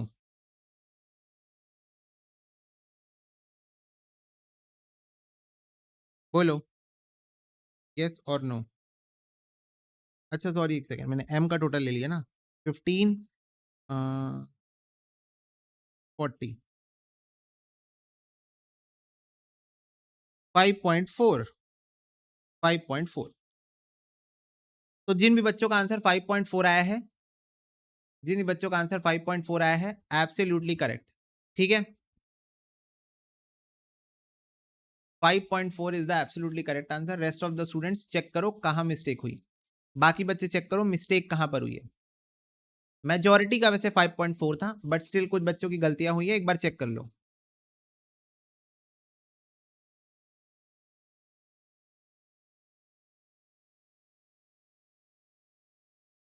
0 से 1 ले लिया गलती से, नहीं 0 से 2 लेना है ना, 2 का डिफरेंस है ना। 0 से 2, 2 से 4, 4 से 6, 6 से 8, 8 से 10। ठीक है, वो तो क्लास इंटरवल तो यहीं से पता चल जाता है। 10 से 20, 20 से 30, 30 से 40, ऐसे 0 से 2, 2 से 4, 4 से 6, 6 से 8। ठीक है, क्लास इंटरवल यहीं से पता चल जाता है, तो इसमें कंफ्यूज नहीं होना। चलो लो, अभी है हमारे पास और क्वेश्चन। चलो अरिथमेटिक मीन निकालो, कन्वर्ट करो डेटा, कन्वर्ट करो डेटा।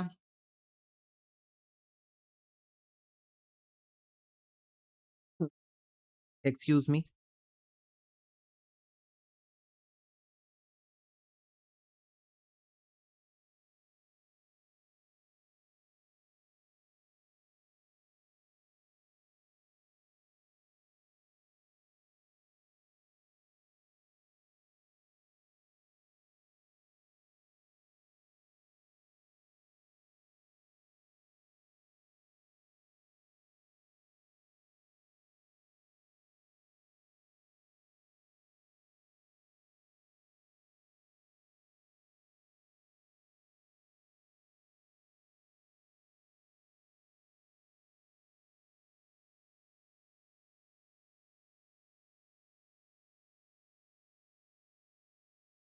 चलो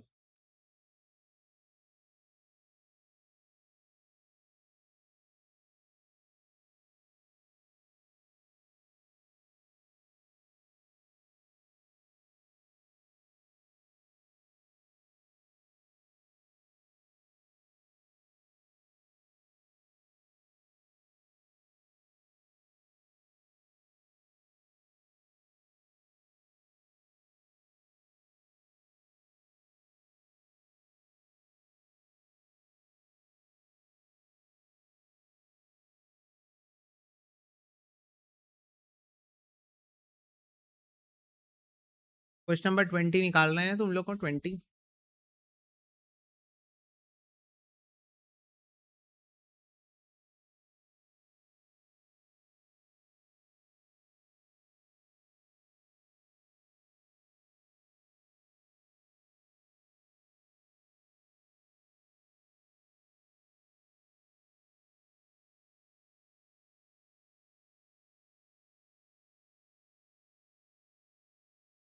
19 हो गया सबका? बताओ, 19 हो गया सबका?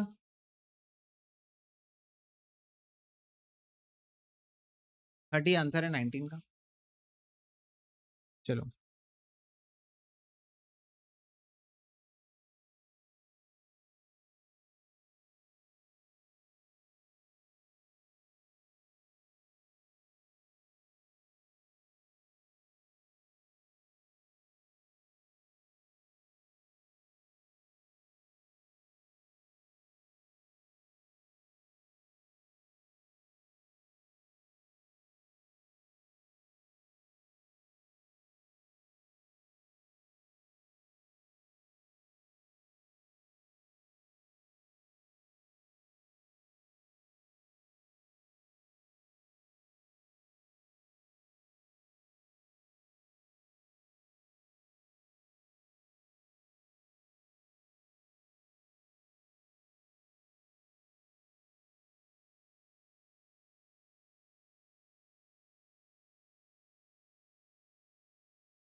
चलो क्वेश्चन नंबर 20 फटाफट से बनाओ। Question number 20।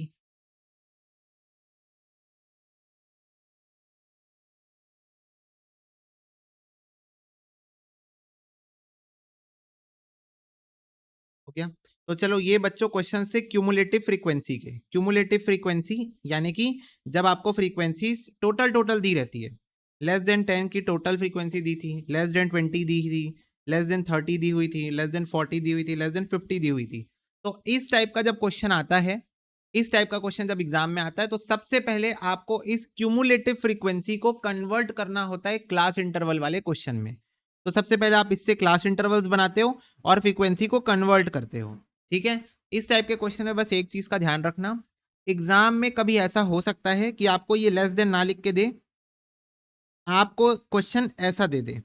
मैं एक बार बताता हूं, क्वेश्चन आपको ऐसा दे दे,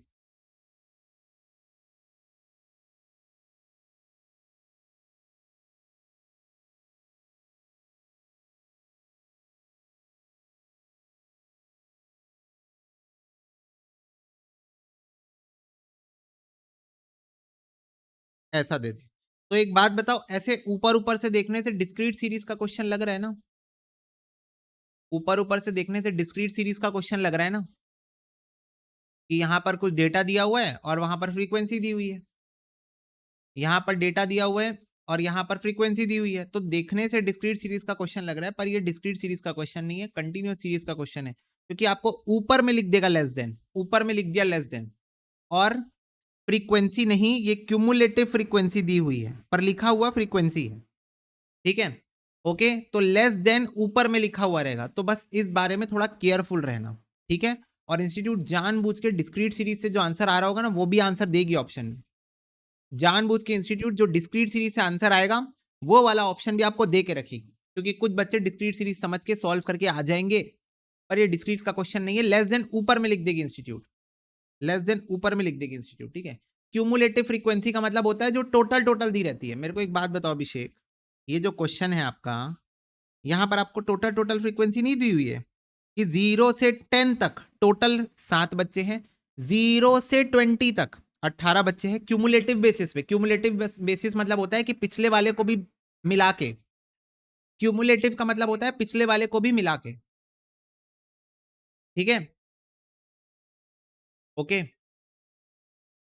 तो क्यूमुलेटिव का मतलब क्या होता है, पिछले वाले को मिला के, पिछले वाले को मिला के, ओके। तो 0 से 30 पिछले वाले को मिला के 25, 0 से 40 पिछले वाले को मिलाते हुए 35, 0 से 50 50। तो ये आपको जो नंबर ऑफ स्टूडेंट दिए हैं ये क्यूमुलेटिव बेसिस पे दिए हुए हैं। वैसे ही यहां पर भी आपको ऐसे मान लो नंबर ऑफ स्टूडेंट्स दिए रहेंगे, नंबर ऑफ स्टूडेंट्स दिए रहेंगे, तो ये भी आपको क्यूमुलेटिव बेसिस पे दिए हुए हैं, क्यूमुलेटिव बेसिस पे दिए हुए हैं ये सारे।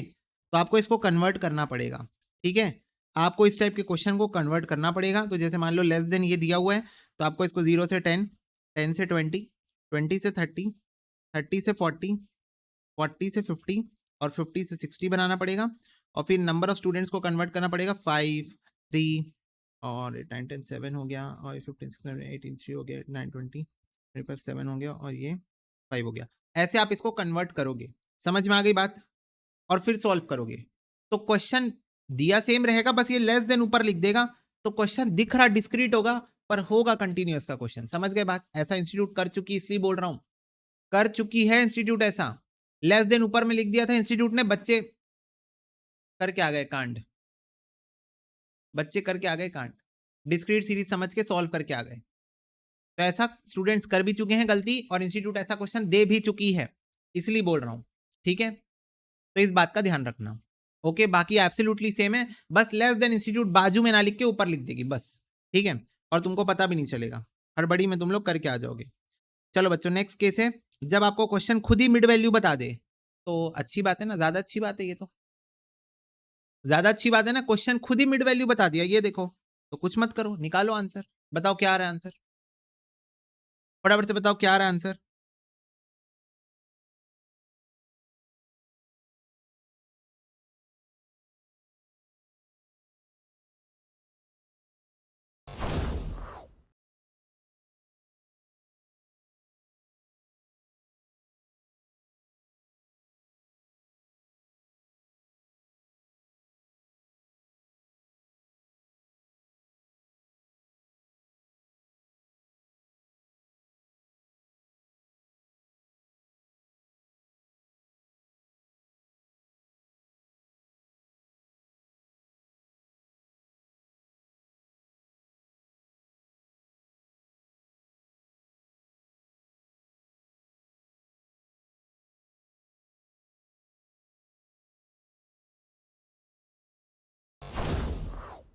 चलो, सबका आंसर आ गया, कुछ नहीं करना था, फटाफट से बताओ, कुछ करना ही नहीं था, मिड वैल्यू भी निकाल के दे दिया क्वेश्चन, मिड वैल्यू भी निकाल के दे, कुछ नहीं करना, sigma F M upon sigma F, खत्म, sigma F M upon sigma F. चलो नेक्स्ट बच्चों, इंक्लूसिव सीरीज, इसमें भी कुछ नहीं करना, इंक्लूसिव सीरीज दे दिया है। इंक्लूसिव सीरीज का मतलब क्या होता है, इंक्लूसिव सीरीज का मतलब होता है टूटे हुए क्लास इंटरवल्स। क्या तुम लोग को दिख रहा है टूटे हुए क्लास इंटरवल्स, जैसे हम लोग पहले लिखते हैं क्लास इंटरवल, तो लिखते हैं 20 से 30, 30 से 40, 40 से 50, मतलब हमारे क्लास इंटरवल का जो अपर लिमिट होता है वो अगले वाले क्लास इंटरवल का लोअर लिमिट होता है, बोलो हाँ, ऐसी होता है ना। ये देखो क्लास इंटरवल में यहाँ 10 तो यहाँ भी 10, यहाँ 20 तो यहाँ भी 20, यहाँ 30 तो यहाँ भी 30, राइट, है ना। पर इंक्लूसिव सीरीज में क्या होता है, इंक्लूसिव सीरीज में टूटे हुए क्लास इंटरवल होते हैं, 20 से 29 है, फिर 29 को हटा दो, 30 से 39, 40 से 49, 50 से 59, 60 69। अब क्या इसमें कुछ करना है, answer is no, mid value निकालो, आंसर निकालो, बात खत्म, कुछ नहीं करना। अगर ये मैं 11वीं वालों को पढ़ा रहा होता तो मैं कुछ और बोलता, मैं क्या बोलता कि लोअर लिमिट को -0.5 कर दो और अपर लिमिट को +0.5 कर दो।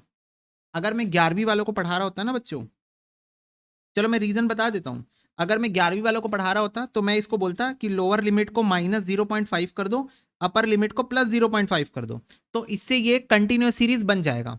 कैसे बन जाएगा देखो, 19.5, 29.5, 29.5, लोअर लिमिट को -0.5, अपर लिमिट को +0.5, 39.5, 39.5, 49.5, 49.5, 59.5, 59.5, 69.5, तो देखो सारे बच्चे बताओ, क्या ये अब एक नॉर्मल क्वेश्चन बन गया? फटाफट से बताओ, क्या अब ये एक नॉर्मल क्वेश्चन बन गया बच्चों? बन गया ना normal question. Class interval, frequency. अच्छा, फ्रीक्वेंसी को कुछ नहीं करना, फ्रीक्वेंसी तो सही दी हुई है, इसको कुछ भी नहीं करना। हाँ, अब इसका एवरेज निकालो। एक काम करो, एक बार मेरे कहने पर इसका भी एवरेज निकालो, मिड वैल्यू, और एक बार मेरे कहने पर इसका भी मिड वैल्यू निकालो। दोनों का मिड वैल्यू निकालो, बताओ क्या आ रहा है। दोनों का निकालो। जो कन्वर्टेड वाली सीरीज है उसका भी निकालो, जो नॉन कन्वर्टेड वाली सीरीज है उसका भी मिड वैल्यू निकालो। दोनों का मिड वैल्यू बताओ क्या आ रहा है। तो पहले वाले का mid value 20 plus 29 divided by 2 आ रहा है 24.5। दूसरे वाले का निकालो 19.5 प्लस 29.5 डिवाइडेड बाय 2, इसका भी आ रहा है 24.5। तो मेरे को एक बात बताओ, दोनों का मिड वैल्यू तो सेम आ रहा है ना, चाहे कन्वर्ट करूं चाहे ना करूं? सारे बच्चे बताओ, चाहे मैं कन्वर्ट कर दूं सीरीज को और चाहे मैं ना कन्वर्ट करूं सीरीज को, आंसर तो 24.5 ही आ रहा है। तो मेरे को एक बात बताओ, एग्जाम में 6 मार्क्स का क्वेश्चन प्रेजेंटेशन करके आना है क्या? नहीं, एमसीक्यू ओरिएंटेड एग्जाम है। एमसीक्यू ओरिएंटेड एग्जाम है, तो ये प्लस माइनस करने का कोई सेंस ही नहीं बना। करेक्ट? तो कन्वर्ट करने करने का टाइम हम नहीं लगाएंगे, क्योंकि प्रेजेंटेशन डजेंट मैटर। हाँ, अगर 11वीं कक्षा होती, 6 मार्क्स में एग्जाम में क्वेश्चन आ रहा होता, तो मैं बच्चों को बोलता हाँ एक काम करो, प्रेजेंटेशन करके दिखाना है, सीरीज को पहले कंटिन्यूअस में कन्वर्ट करो, इंक्लूसिव सीरीज है इसको एक्सक्लूसिव सीरीज बनाओ और कंटिन्यूअस में कन्वर्ट करो, उसके बाद सॉल्व करो। पर तुम लोग 11वीं क्लास के बच्चे नहीं हो, पहली बात। और दूसरी बात, तुम्हारे एग्जाम में प्रेजेंटेशन करके नहीं आना है, एमसीक्यू टिक करके आना है। तो जब दोनों कुछ भी करो, कन्वर्ट करो ना करो, 24.5 ही आ रहा है मिड वैल्यू, तो कन्वर्ट करेंगे क्या? नहीं करेंगे। तो बिना कन्वर्ट करे आंसर निकालो। 24.5 तो ये आ जाएगा 34.5, ये आ जाएगा 44.5, ये आ जाएगा 54.5, ये हो जाएगा 64.5। चलो बताओ क्या आ रहा है आंसर? बताओ आंसर, बताओ क्या आ रहा है। 24.5 into 20 memory plus 34.5 into 10 memory plus 6 into 44.5, 4 into 54.5, 5 into 64.5 divided by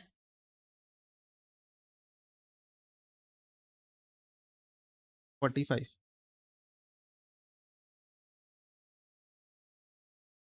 36.5। Done. अगला क्वेश्चन स्वयं सॉल्व करें और आंसर बताएं।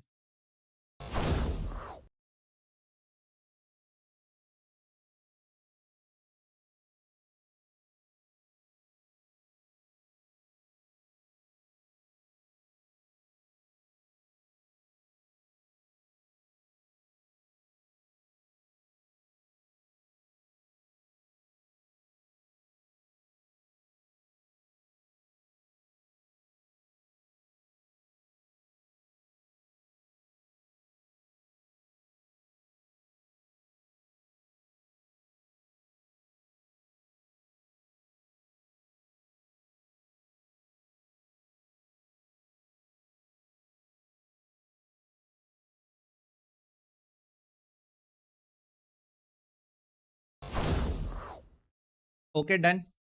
यस। चलो next, open ended series. Open ended series मतलब सीरीज की शुरुआत और सीरीज का अंत ओपन एंडेड होगा। तो देखो सीरीज की शुरुआत हो रही लेस देन 20, लेस देन 20 क्या नहीं पता, तो बना दो। सारे बच्चे बताओ, क्या हर क्लास इंटरवल के बीच में 20 का गैप है? फटाफट से बताओ। 20 से 40, 40 से 60, 60 से 80। तो हर क्लास इंटरवल के बीच में, हर क्लास इंटरवल के बीच में 20 का गैप है। फटाफट से बताओ।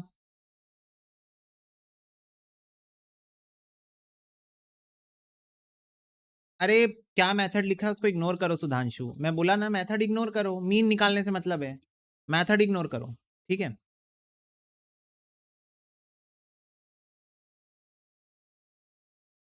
4321 दिया है तो क्लास इंटरवल होगा ना। श्रुति कौन बोला? बेटा क्लास इंटरवल नहीं, एफ दिया हुआ है आपको क्वेश्चन में, ठीक है। और वो class interval less than more then में होता है। क्लास इंटरवल बोल रहा हूँ, सॉरी, क्यूमुलेटिव फ्रीक्वेंसी। श्रुति बेटा, cumulative frequency less than more than series में होता है, ज्यादा दिमाग नहीं लगाना है, ठीक है। ठीक है, 10 से 19 के बीच में 4 ही था। मेरे को एक बात बताओ, क्यूमुलेटिव फ्रीक्वेंसी दी क्या क्वेश्चन में? कहाँ लिखा है क्यूमुलेटिव फ्रीक्वेंसी? सारे बच्चे बताओ कहाँ लिखा है क्वेश्चन में? सीधा सीधा अच्छा खासा डेटा दिया है कि 10 से 19 के बीच में 4 ही बच्चे हैं, 20 से 29 के बीच में 3 ही बच्चे हैं, 30 से 39 के बीच में 2 ही बच्चे हैं और 40 से 49 के बीच में 1 ही बच्चा है। अब क्यूमुलेटिव फ्रीक्वेंसी टाइप दिख रहा है तो क्या करे बताओ? तो क्यूमुलेटिव फ्रीक्वेंसी मान ले, सिर्फ इसलिए क्योंकि क्यूमुलेटिव फ्रीक्वेंसी दिख रहा है। एक बार बता दो मेरे को एक बार बता दो। डाउट श्रुति का है पर सभी सारे बच्चे बता दो, क्योंकि क्यूमुलेटिव फ्रीक्वेंसी जैसा दिख रहा है तो क्यूमुलेटिव फ्रीक्वेंसी मान लूं क्या?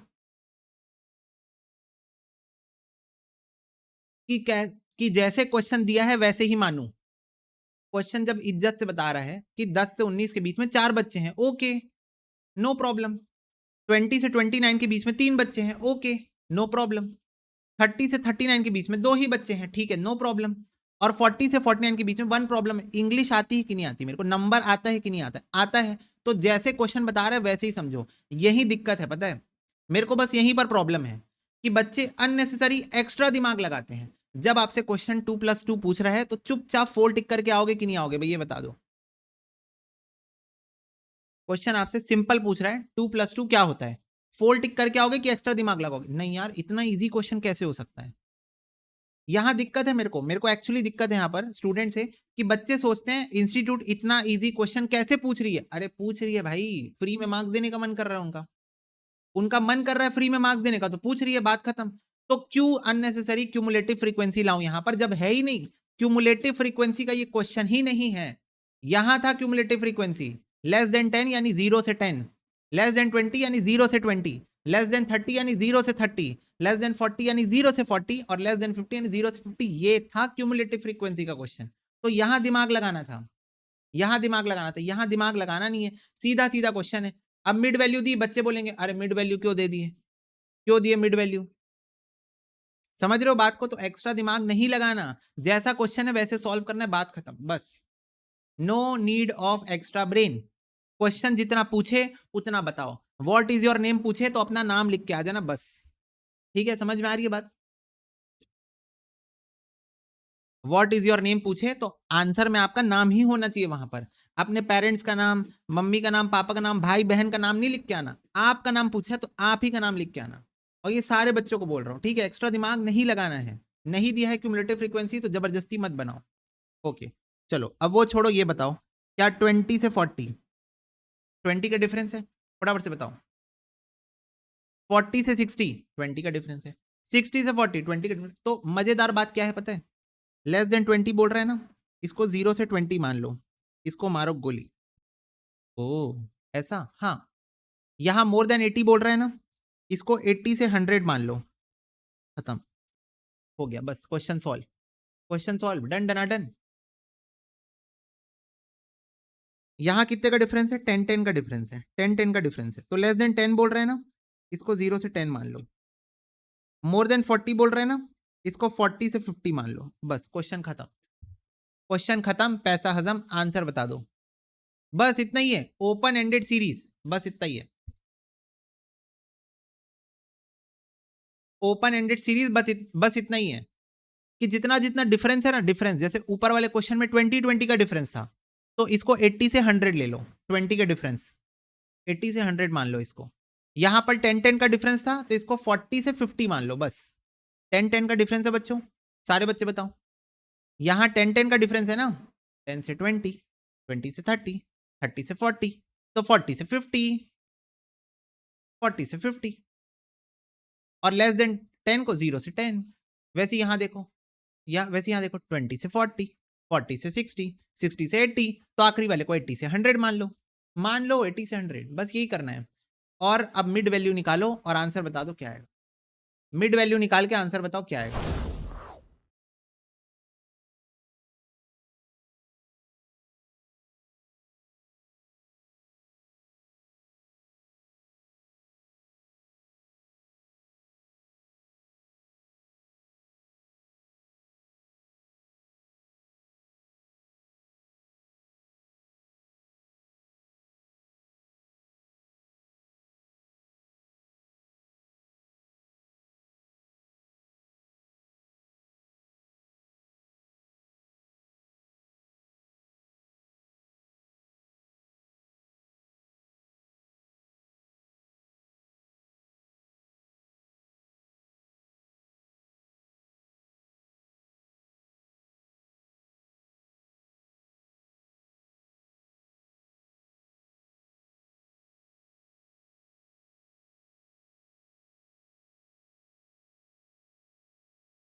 चलो, सबका आंसर आ गया?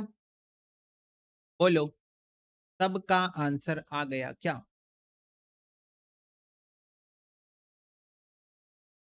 यस। ओके भैया, done. Next, when unequal class interval are given, उससे क्या फर्क पड़ता है? हमको तो एम चाहिए ना। अनइक्वल क्लास इंटरवल मतलब ये देखो, 10 से 20 20 का 10 का डिफरेंस है, 20 से 40 20 का डिफरेंस हो गया, 40 से 70 30 का डिफरेंस हो गया, 70 से 120 50 का डिफरेंस हो गया, और 120 से 280 का डिफरेंस हो गया। मेरे को क्या है? मेरे को मिड वैल्यू निकालना है। तो सारे बच्चे 10 से 20 का मिड वैल्यू बताओ क्या होता है? 10 से 20 का मिड वैल्यू क्या होता है? 15। ओके। 20 से 40 का मिड वैल्यू 30 होता है। 40 से 70 का मिड वैल्यू क्या होता है? 70 प्लस 40 डिवाइडेड बाय 2, 55 होता है। 55 होता है। 70 से 120 का मिड वैल्यू क्या होता है? 70 प्लस 120 डिवाइडेड बाय 2, 95। और 120 से 200 का मिड वैल्यू ये होता है 160। डन बच्चों? तो sigma F M upon sigma F निकाल दो बस।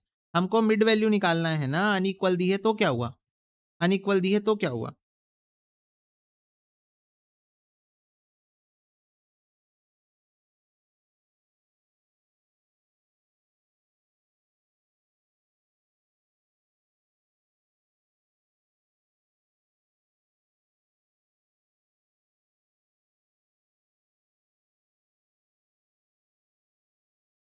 डन। चलो, 28 क्वेश्चन तुम लोग करोगे सॉल्व। ओके, 38.23 आ रहा है।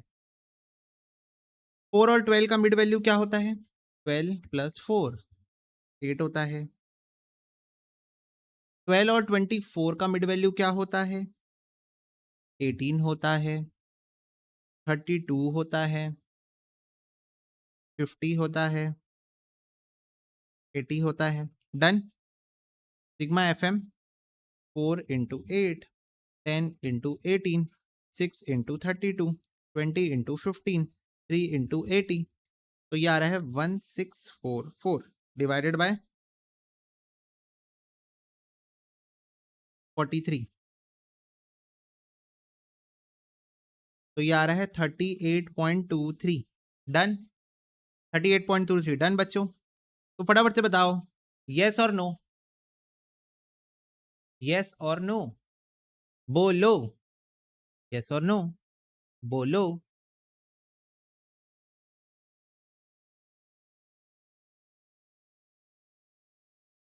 करेक्ट।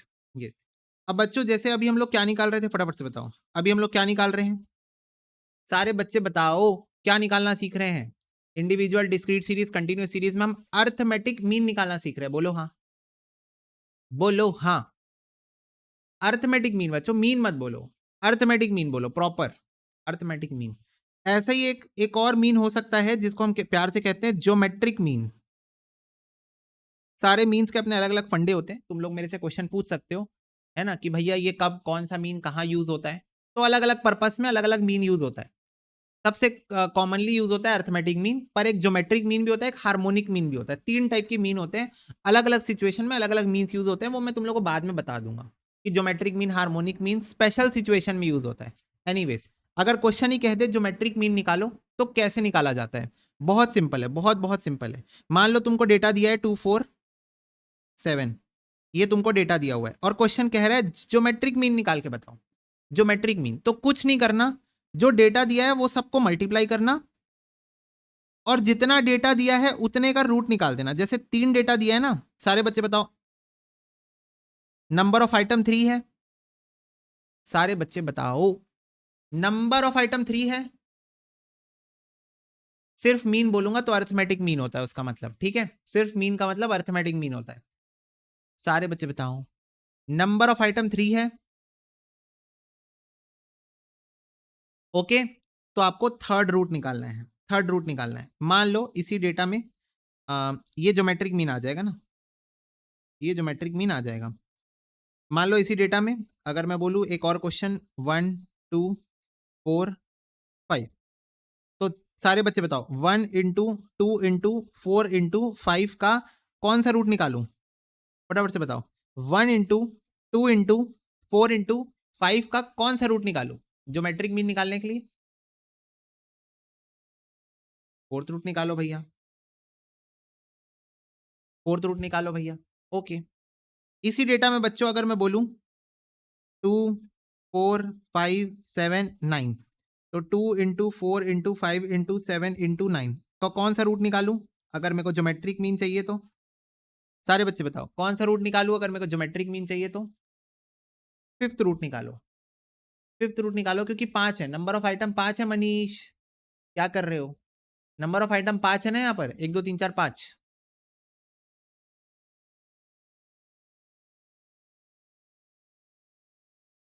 तो मेरे को एक बात बताओ, समझ में आया ज्योमेट्रिक मीन कैसे निकलेगा? अरे आंसर तो निकाल ही लेंगे, उसको छोड़ो। मेरे को ये बताओ ज्योमेट्रिक मीन कैसे निकलेगा, समझ में आया? ज्योमेट्रिक मीन कैसे निकलेगा समझ में आया? यस। अब इसी में अगर मैं तुम लोग से पूछूं, वैसे तुम लोग बता दोगे आंसर, मेरे को पता है। अगर मैं डेटा एक्स और एफ के बेसिस पे दे दूं, मतलब सिंपल शब्दों में डिस्क्रीट सीरीज में दे दूं अगर डेटा में कि 10 marks, 12 marks, 13 marks, 14 marks, 15 marks, दो बच्चों के 10 मार्क्स आए, तीन बच्चों के 12 मार्क्स आए, एक जन के 15 मार्क्स आए और दो जन के 14 मार्क्स आए, तो अगर मैं सेम डेटा ऐसे दे दूं तो कैसे निकालोगे बताओ? तो तुम लोग बोलोगे भैया 10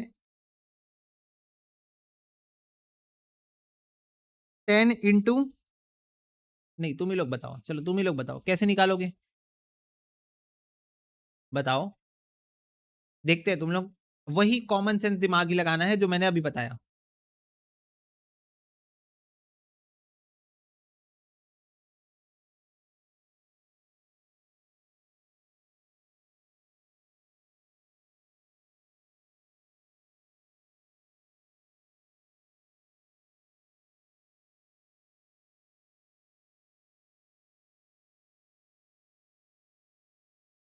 रूट में 8 लेना है, चलो ये आंसर तो सही है।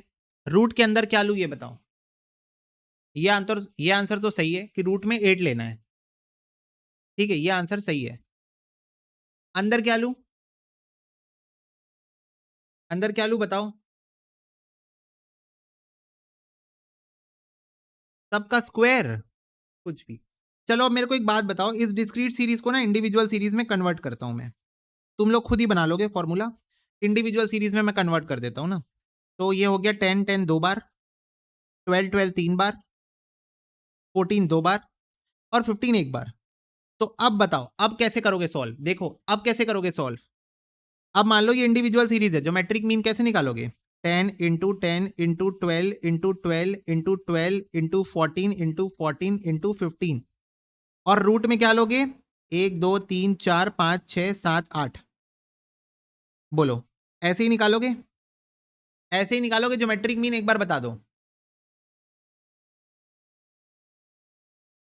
ऐसे ही निकालोगे ना, अगर इस डिस्क्रीट को इंडिविजुअल में कन्वर्ट कर दूं तो ऐसे ही निकालोगे ना, राइट। तो अब जरा देखो ध्यान से क्या फॉर्मूला बन रहा है। 10 दो बार यानी 10 का स्क्वायर इंटू 12 का क्यूब तीन बार इंटू 14 का स्क्वायर ये भी दो बार है, और इंटू 15 की पावर में 1 क्योंकि एक ही बार है, और एट्थ रूट। यानी सिंपल शब्दों में x की पावर में होगा ना f, इंटू में नहीं होगा। ज्योमेट्रिक मीन है, अर्थमेटिक मीन नहीं है।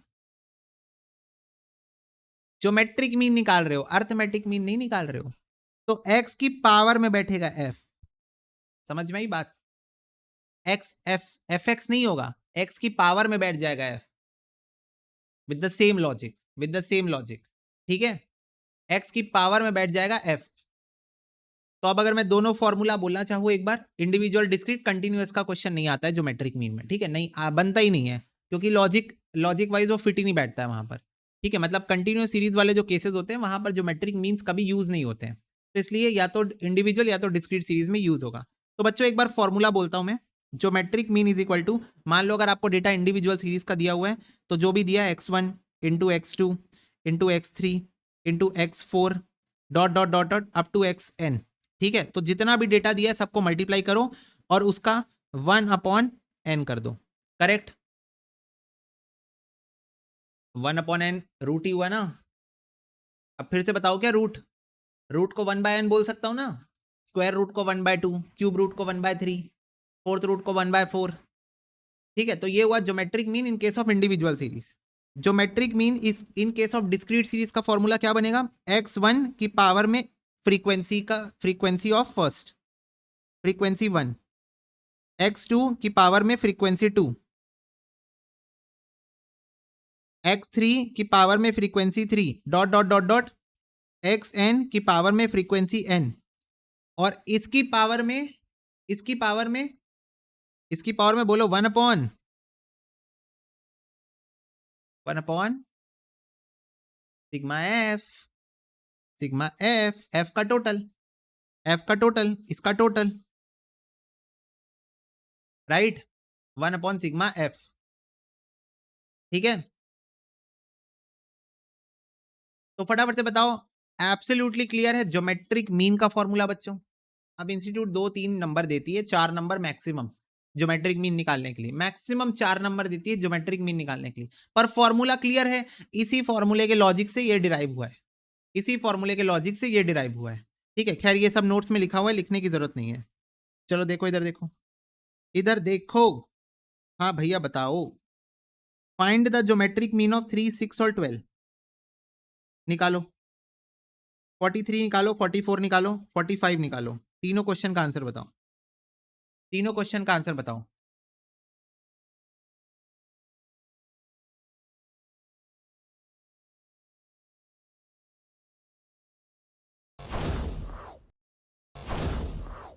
ओके भैया, डन।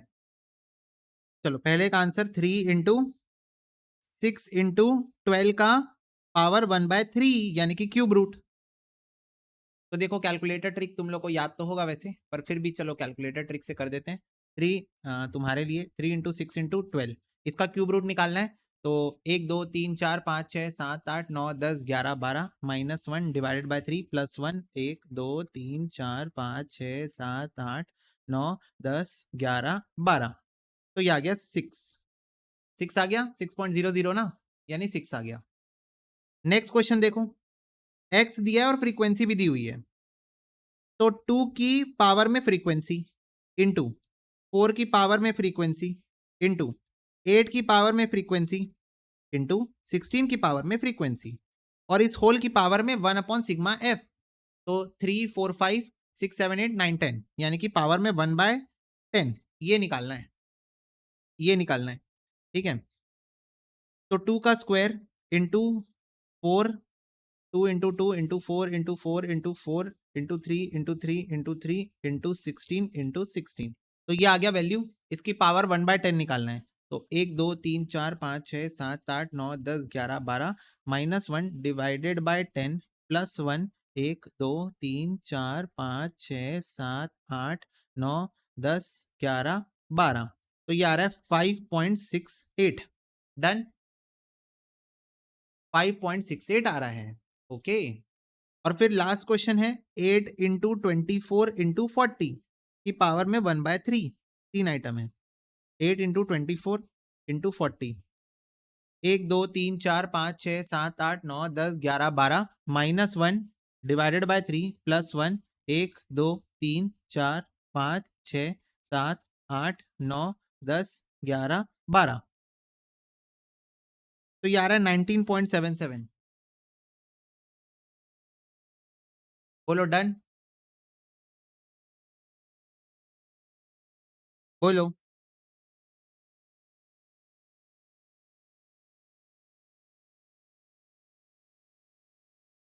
मेमोरी प्लस करना ही क्यों है, करना ही क्यों, यूज ही नहीं है, सिंगल शॉट में आंसर आ रहा है, तो मेमोरी में कुछ डालने की जरूरत ही नहीं है। सिंगल शॉट में आंसर आ रहा है, मेमोरी में कुछ डालने की जरूरत नहीं है। मेरा पहले ही आ गया था, गलत होगा इसलिए बताया नहीं, कोई बात नहीं, मैं डांटता कहाँ हूँ, मैं गलत आंसर देखता हूँ तो मेरे को समझ में आ जाता है, तुम लोग को बताना है। चलो क्लियर है, फटाफट से बताओ। इसके बाद हार्मोनिक मीन के क्वेश्चन है, वो दूसरे क्वेश्चन है। क्लियर हुआ, ज्योमेट्रिक मीन अगर क्वेश्चन बोलेगा, चाहे इंडिविजुअल सीरीज हो चाहे डिस्क्रीट सीरीज हो, निकाल लोगे, निकाल लोगे ना।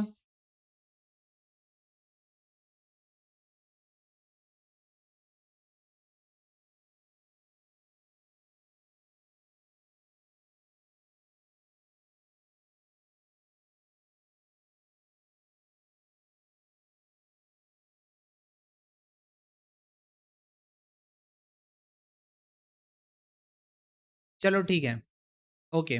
तो चलो बस आज की क्लास में इतना ही करते हैं, हार्मोनिक मीन और फिर फर्दर टॉपिक्स हम लोग नेक्स्ट क्लास में करेंगे, ठीक है? ओके बच्चों, तो आज की क्लास में बस इतना ही, मिलते हैं अगले सेशन में, तब तक के लिए God bless you, take care and bye bye.